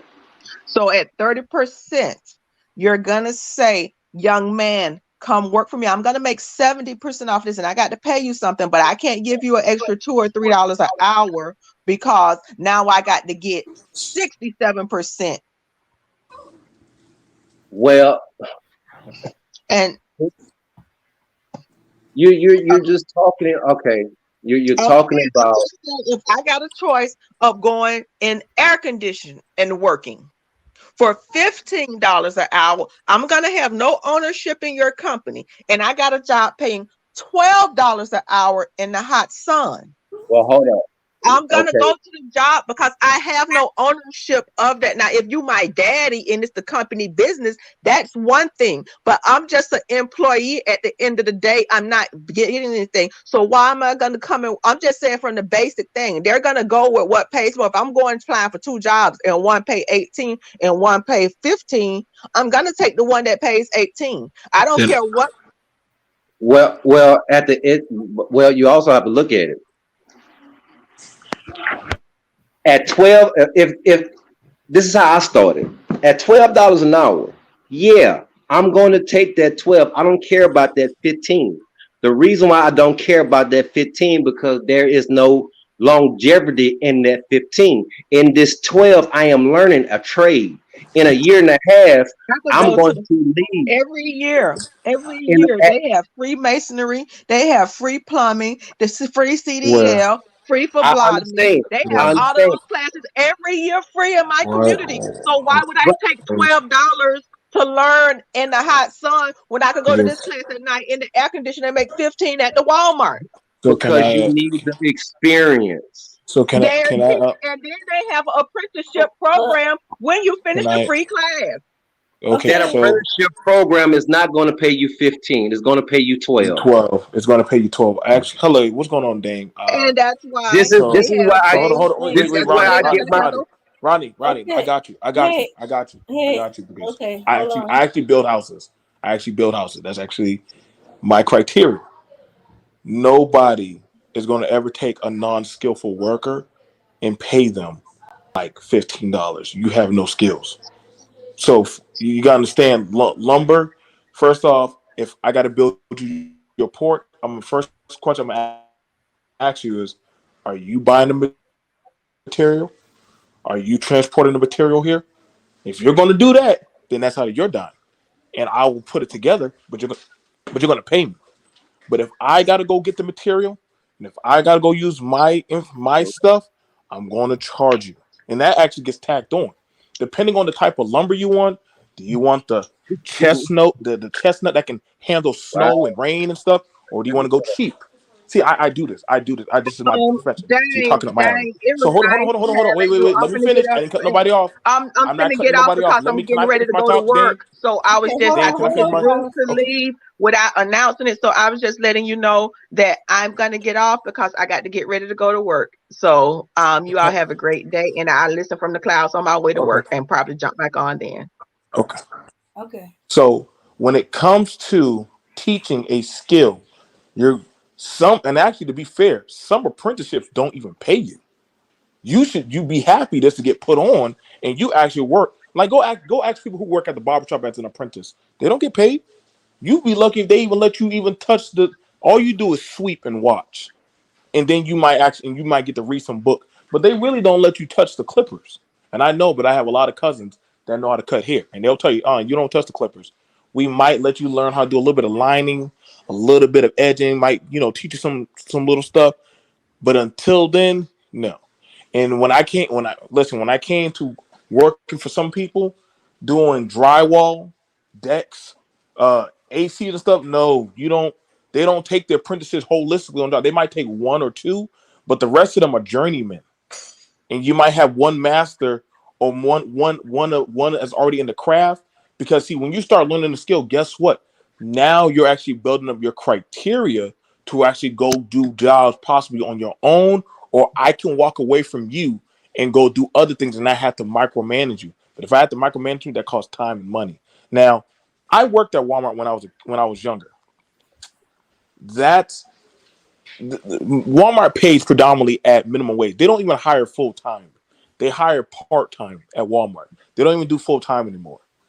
Versus you actually getting an acquired skill that literally, if you learn how to do drywall, you learn how to do heating, you learn how to do plumbing or anything like that, that's money that you can always have lucrative that can always, you can keep flipping. Now, if you get your certificate, oh, that price is going to go up $200 and $400 because now I'm certified by my state that I pass a test to go work in certain areas depending on the grade in the PVC piping or the metal or whatever type how depth I can go.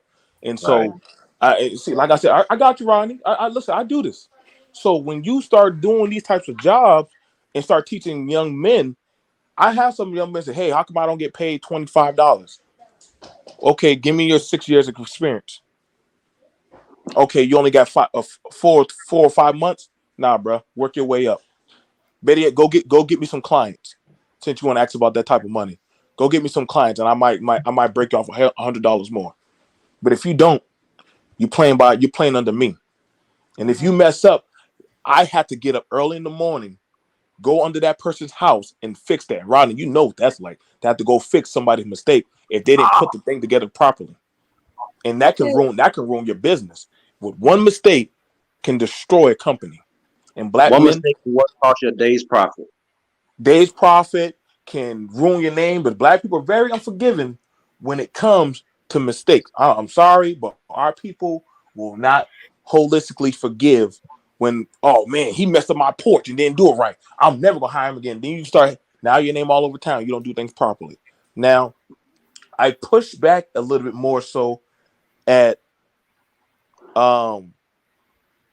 we kind of got away from honest work and wanted to get to the fast money. We wanted to be less dirty, be more clean, more cut, more fresh. Everybody ain't cutting that cloth. I would honestly say it's not black culture or community that pushes that type of over sexualization, because we don't control our media. Show me what radio said other than, I think, they got Black Zeus, and that's predominantly buffoonery and LGBT. Viacom, you don't own that. You don't own nothing, black media. So any imagery that's put out about you, I mean, good luck if it's going to show any masculinity or positivity or show an intact black family. So when we ping on these types of things, you got to ask the question about where's it coming from. It's not mainstream about black people want to just be dysfunctional. Because if that's the case, then why aren't y'all going after white America? Go bash them. They got Teen Mom, Jersey Shore, The Big Brother, all kind of shows of sexualization. Black people, we might get put in there, like one black person might be on the show. So I try to figure out. Majority of the time we were criminals. Over sexualized. The scandal, Olivia Pope, goddamn gangbangers. So majority of the stuff that gets put out about us, we in criminal activity. So I don't too much make YouTube the norm of what black society actually is doing. Because during COVID, majority of black people were going to work. So we couldn't have been that dysfunctional. We were still going to work. Mm-hmm. You know, we got to start picking the rotted flesh from the actual meat that we can still cook and use. Hmm. You know, and so the brothers who keep working on the grindstone, they don't get no praise. The women that actually are that work, that do billing code, teachers, shout out to them that have been putting up with these badass kids and shit. They don't get no shout out. They don't get no kind of recognition. You gotta kiss their ass. What do you? I don't know what more. That we keep on trying to bash at these type of people, or saying that brothers ain't go, huh? Okay, wait. Okay, I know where you going, but we're kind of getting off slant, and I'm gonna only be on maybe 5 more minutes. Okay, But just where out y'all of going at, curiosity, then? going back to what we was talking about, the hiring process. Okay,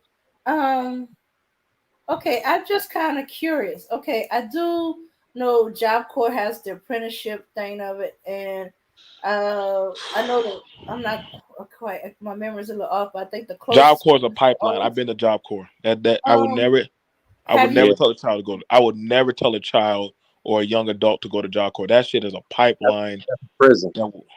Really? Yeah, that Yeah, shit's horrible. that's a prison. Don't. That's prison. That's a prison pipeline. Dead Okay. ass. Dead ass. Okay. Trust me. That's a soft prison.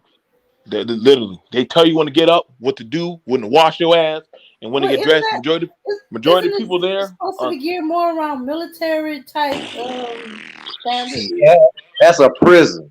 I felt like I Okay, got sent to military prison type. when I went there. I said, "What the hell Okay. did I do?" Okay, but they do the apprenticeship in a lot of the construction industry areas. Yeah, don't send no child to no Job Corps. Ladies No. and gentlemen, Okay, but skip that. The ones that are already there, they in it, the training. Couldn't you hire one of them or advertise that you hired in those in the job corps areas since they're already kind of being trained in those industries? Straight out of Job Code, no, because they're not gonna be mentally fit.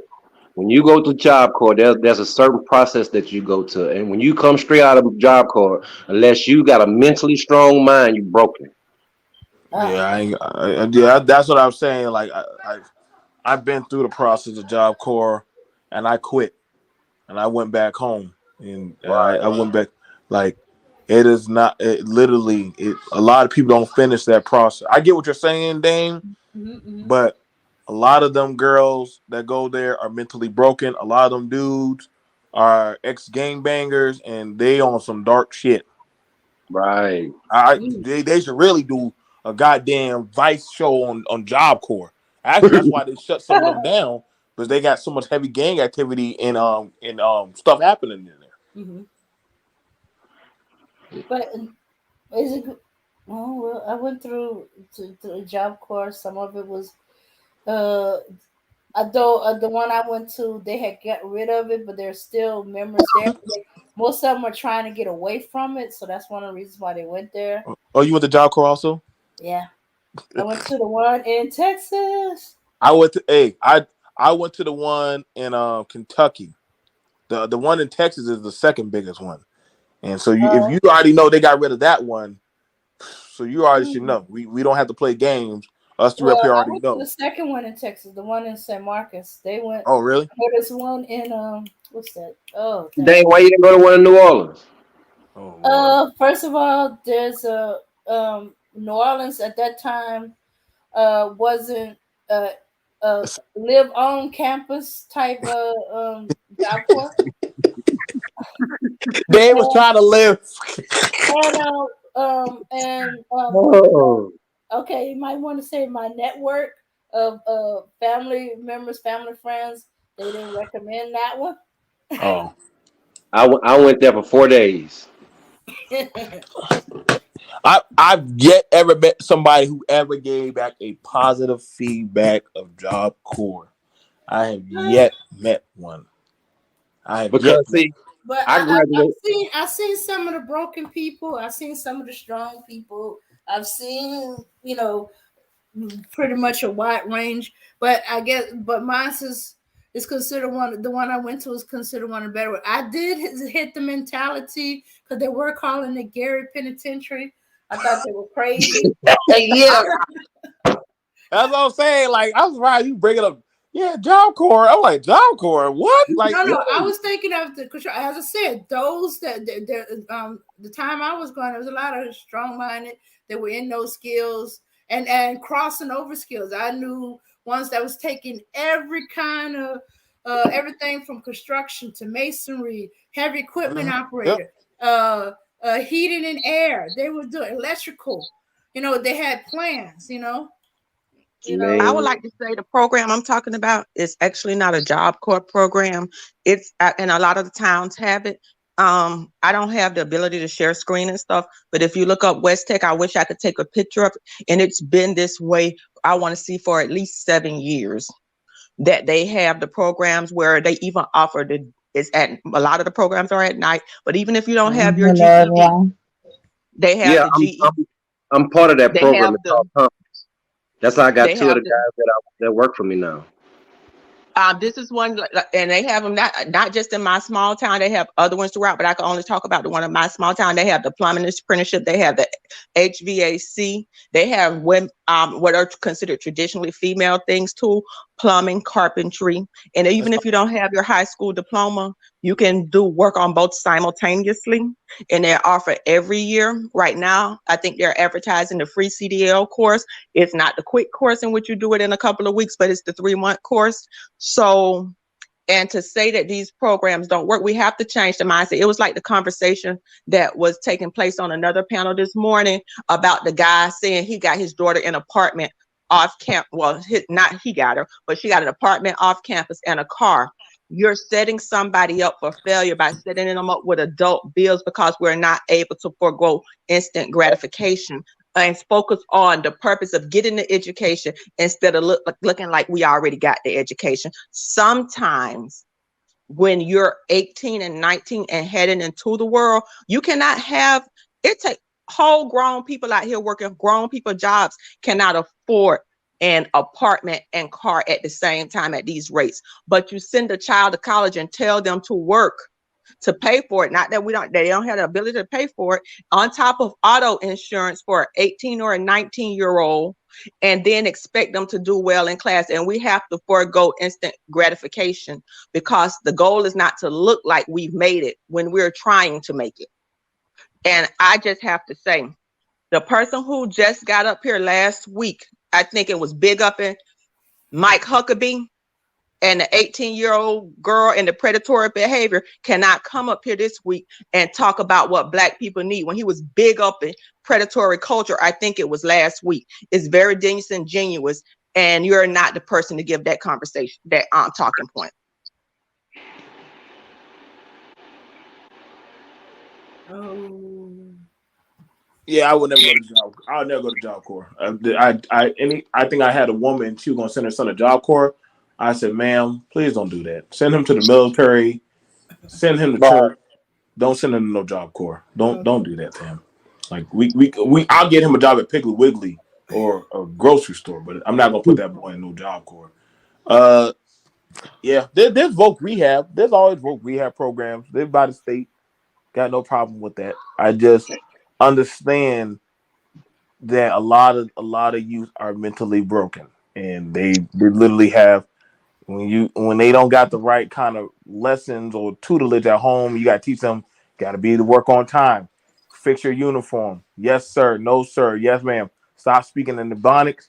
Listen, if I gotta start parenting you, then guess what? We're gonna have some problems. So you're saying an 18-year-old boy still needs parenting? Just like girls. But last week you were saying an 18-year-old girl was in a position to marry a 50-something-year-old predator of the neighborhood. So I don't see how these things work simultaneously, but I do understand this. There are men in our Black community that want to be the Black unicorn. They actually don't want other Black and others to succeed because it lessens their shine, and they can't say, "I'm the unicorn that made it."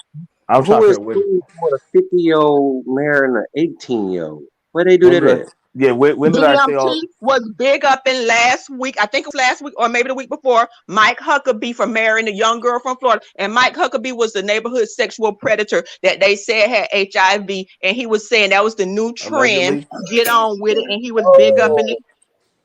Okay, so I think that was last week.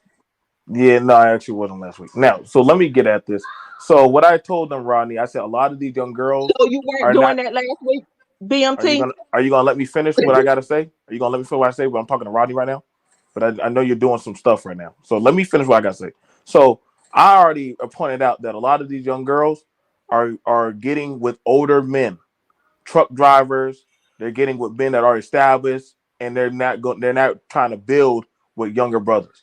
I was fortunate enough to have a woman that built with me. But see, a lot of young people are not trying to do the building process. They're not trying to do the traditional process. They want the fast track process of finding somebody who already is self-made, self-built. I know a lot of men that travel in and out of town, and they have a young thing that they date. Mike Huckabee, they have he a was young a welfare thing. Who the hell is Mike Huckabee? Who had did you the case that you were referencing from Florida last week? That guy was a welfare queen. How old I'm is the gonna girl? tell you. I'm gonna tell you because he had custody of his kids from a girl he had done the same thing to prior. So you are not big up. You were up in a man that was living on government housing because he had took advantage of another younger girl and got children from her in custody. And this was not a self-made man who was a trucker and who had already built himself. So that was not what you were doing last week. Okay, so guess what? So let's go. I'm gonna easily pick apart this everything right here that you're saying. First off, I'm gonna ask the people that live in Florida, did any of y'all call the police? No. Did she not go and sign the paperwork at a courthouse That- to get excuse me. legal. Hold on, Excuse me. wait. Excuse me. Be We're quiet, talking be about quiet. the Let me big finish. uppity. Did she I not don't live legally in sign to go Miami-Dade, get Broward married? County. Did Let's get she that straight. not I don't legally live in sign to go Miami-Dade, get Broward married? County. Did she But not legally that sign to go you get married? Okay, then. were So giving it your props. talking points No have no one here, validity. no one It here. has. You were the I one don't who were listen. bragging on it and selling it as a positive, Because not you're mad me. when I was So you pushing talking about marriage. going into the Are courthouse, you and mad when I I push see your marriage? deflection. You are That's not not a that deflection. guy. That's a Your fact. morals and your values are questionable, and you talk I out of don't both care sides what you of try your to come mouth. at. I We don't care know what that you you try to for the come at. hypocrite that I you don't. are, but So talk out of both I don't sides care of what your you try to mouth. put. Talk out of both You're the sides of your same teeth, cause person that was it trying to. wasn't even a week You were ago. the You same have person no that was talking about a consistency. dead woman. You are Then not you want to talk consistent. about You go that? with whatever way Weren't the you the wind same blows, but person you don't talking about a actually dead want woman? black men to do better. Weren't you You the want same to be person that that was talking about a unicorn dead that woman? Weren't preaches, you the same person? and never Yes. practices it. You Yeah, I don't want got. Guess black what? men to I'm do better. married. You are I a have all my fork-tongued children. devil, and Have you all talk my out of both businesses. sides of your I'm mouth, trying to and figure I out see what you what mad you at. do. What you mad at? What you mad about? Because it's I have people my like family. you. I It's got my people family. like I got my you that businesses. I actually do harm y'all to the hold community. You pretend on. like you're a So hold on. good So guy, you trying to? but you don't Hold live on. up Hey, to hey, that. hey, hey. Wait, But wait. she Hold on. got some bullshit, and ain't nobody trying to check her. Hold a Wait, second. hold up. Time out. Hold up. Break it up. Time out. Listen, that ain't how we do it. That ain't how we do it. Straight up. Not when I'm up here. This is not how we do it.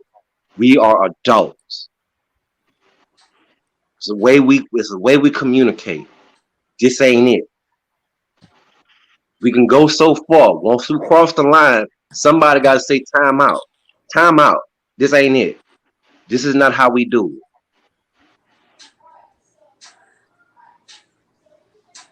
Nah. Listen,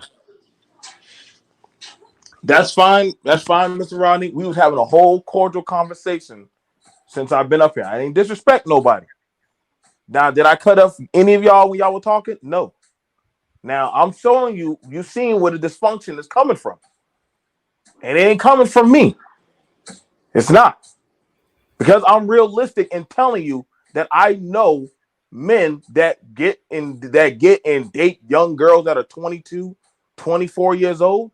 I'm sorry that's the reality of what a lot of That's not. journeymen This and girl was 18 that you were big up in last week, so don't change it to 22 and 18. Listen, 24 listen. because what you referenced Whatever, last week however you was that feel, 18-year-old girl. One at a that's You your time. can run feelings. it back on the. You can run it back on the I replay. don't We care ain't if you even run it got to back. talk about me. Your words are still there. I don't So care, you and I weren't don't care. referencing Guess what? 20 Is and she 22-year-old. You were 18? referencing Mike Huckabee from Mhm. Florida, and it's still viral. So It's still what's on that gonna there. do? What you gonna It's do? still I on got a there. question. I got a question. So does the I ain't host gonna have do a nothing. problem I'm with gonna me? call you out. I'm gonna let expose you You for the can't call hypocrite out that shit. you You are. can't call me out. Like You can't even make the argument. You're a you can't. hypocrite, I'm not and trying you're to make an talking out, argument. and you're I'm not changing the trying to make an facts. argument. What are you You're trying to make? changing the facts. You're a liar. What are you trying? What are you You trying? I won't got a even question. be Hold on, judged. wait. Let me ask you a You question, won't even Dame. be judged. I got a question, Dame. Are we trying to do chaos? But I'm not disrespecting no woman on your panel.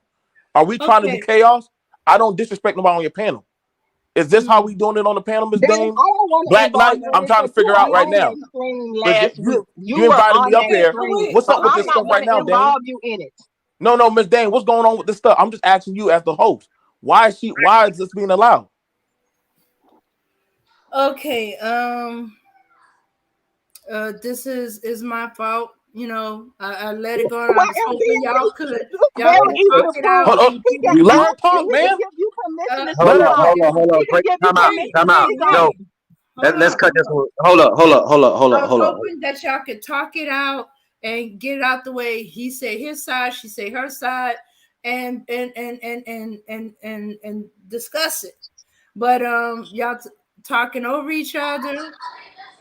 Nobody's hearing a full amount. Okay, you saying he's changing it to 24. You corrected him, but Yeah. you didn't let him finish to say okay 18. The Mike Huckabee situation is on YouTube, and the girl is still there, and she's 18 years old. And did he not reference that last week on this panel? How old is Mike Huckabee? In his 50s or 60s. Oh shit. He referenced that last week on this panel. So we Okay, aren't so talking about 20, and you don't. Those can we are. talk? So can we talk about the context? If you want to ask me a question, Mr. Rodney, can you? Yeah. But why are you So changing the let's say you want to ages? ask me a question. Why are you What was the changing the Do you want to ages? know what was the Talk about context of the the conversation? 18-year-old. Yeah, that Keep was it gonna in be the the next right question. context in which Thank you. you Let her, Can I let her, referenced answer it let her, that? let last her, let week. her go. Let her go. Hold up, BMT. Let her go. Go ahead. Go ahead. Do your thing. Get it off your My chest. thing is stand on the truth. Now, if you're going to talk about 20 and 24-year-olds this week, then say that. But that wasn't what he did last week. And see, the truth don't need no help. Now, why are you changing the facts? Now he want to change it because he know it sounds deplorable. No, it's But that actually All not. right. wasn't what he Now, was big upping last week. But it's So still here in Dame's. It's still here on the Evening Star Network to see what it says. Because I don't I ain't have to got to put change no lie. nothing. And you can go and Google the Mike Huckabee hold situation. It's still on YouTube. It was about 8 months ago. It was really viral. And the thing was, people came out and said he was the neighborhood predator. And they said he more than likely had HIV. Okay, so we're going off all of right. no. And that's All the right. All right. predators in the neighborhood Hold up, that BMT. you was Hold big up. upping. Okay. All right. Now go. All right. Thank you. Go ahead, So BMT. all right, you got me. All right. So pretty much what went on was happening was Charlene asked me about marriage, and we were talking on the context of marriage. You can pull up the stream. I said a lot of these young girls, they don't want to build with the young brothers. They're getting with older men to skip past that. If the men have a home, car, and all that stuff, they're going to go with that. And if that's, then I said we're at this extreme. Just like a lot of these young dudes, they want the women to do all the work while they sit back and collect the checks. We're in these extremisms right now. I said these young girls are, or when they finish up and they get out of school and they want to get with the older dude, they're going to do that. They're going to do that. You can pull it up. It was me, Miss Chantel, Charlene, Dane Frankie, and Koja Malik. I didn't curse at nobody. I told exactly what is happening that we see is going on right now. We see a lot of girls online right now talking about get the bag, live your best life, get a man with the checks. If they're choosing these older men and these younger guys are displeasing their discomfort about, hey, why doesn't she see me, or why don't she want to build, or these women don't want to build a home anymore? What am I supposed to do? Versus that they're choosing men that have means, that have money, that have assets and tangibles that they say, well, shit, why do I need to get with you when he already got his shit together? Now, I brought up different goo. I brought up different guys that literally are marrying these younger girls. What am I supposed to do about that? I'm just telling you what's actually out there what's out there. I mean, that's one thing I gotta say. I'm not trying to change up on the narrative because that's actually is the truth. And some of these girls ain't even getting married. They just shacking up with these older men. So I don't get all this talking about some predatory shit. That ain't got nothing to do with. I came up here just to have the conversation. You understand me? I work as a journeyman. I even do truck driving now. Now A lot of we these truck jumping off of drivers. that Hold on, subject hold onto on. the Excuse me. journeyman. Excuse me. We Excuse me. I see the Excuse me. sleight of hand, but Rodney, Dane was on that can I Hold finish? up. conversation, Hold up. and Are you she gonna can tell her? very well speak to the context and how you were saying it as a Can talk, a I finish? bragging Are you gonna point. tell her to stop or no? Like I'm Hold. trying to be respectful, and there's no respect. So But you done jumped we on already journeyman. You understand. We done already jumped off the understand. Hold on. subject. So Hold I'm up. gonna just Hold up. ask Hold up. Hold up. Christina, Come on now. you're going on to journeyman now. So Well, you're kind of leaving that there, and you're going on to another no, conversation actually, about something else. I'm actually on it. I'm actually on it because actually, a lot of these dudes who drive truck that have different types of jobs actually nest with women that probably don't have much to offer and say, "Well, I'll hold you down and pay some of your bills. You just give me a spot where to lay my head." And that's a thing that we know a lot of guys that travel on the road. They usually But get with that wasn't the somebody. case you spoke of, It don't. BMT. If that were the case, but You that's don't not know what what I'm you speaking on. referenced. But You you don't know referenced what the I'm case speaking out on. of You trying to Florida. make it something. You referenced Yo, the case out of I could have All told Florida. you right. say you Let's got keep to You go it to work. balanced. referenced the Mike Let's keep Huckabee it case. balanced. That's what you did. But see, So you're we're trying. not gonna Here's the thing. take it. It's No, interesting. It's that's what you interesting. that's This is what the you same did. woman that said she had to go to work. Now all of a sudden, this is the same woman that said she had to go to work. But now she's Yes, trying to come up here and cause discomfort. and Now yes, I get it. because I have I my get it, earbuds Dame. in You my don't ear want. This is the and woman's I'm safe putting on space. my shoes. So no, you I'm Hold can. up. putting on my shoes and I I'm All getting right. my I stuff know, but for you guess work. what? You don't got nothing else Mhm. that you come at. You don't got nothing else. You No, got Well, nothing I'm else. saying you can't Okay. be that person that's gonna come and give this message on What message? what What we should message am I giving? What message? What talking is the about message? hold. positivity. And in one breath a week ago, you were giving the speech on degeneracy, basically. What Your degeneracy? message has, Okay, what your degeneracy was I message giving? has to be consistent, Man, you DMC. full of it. You're You on some. You on some. You inconsistent. on. You're a flip flopper, and you There's no standing flip flop. nothing. I You're got a a question. flip flopper, and you Go are the ahead. What's up, detriment to Rodney? the community, What's up, Rodney? because children will always, and the younger behind us will always see what we do as opposed to what we say. And people Okay, can that's check. you. It wasn't That's you. even a week ago. That's you. Okay.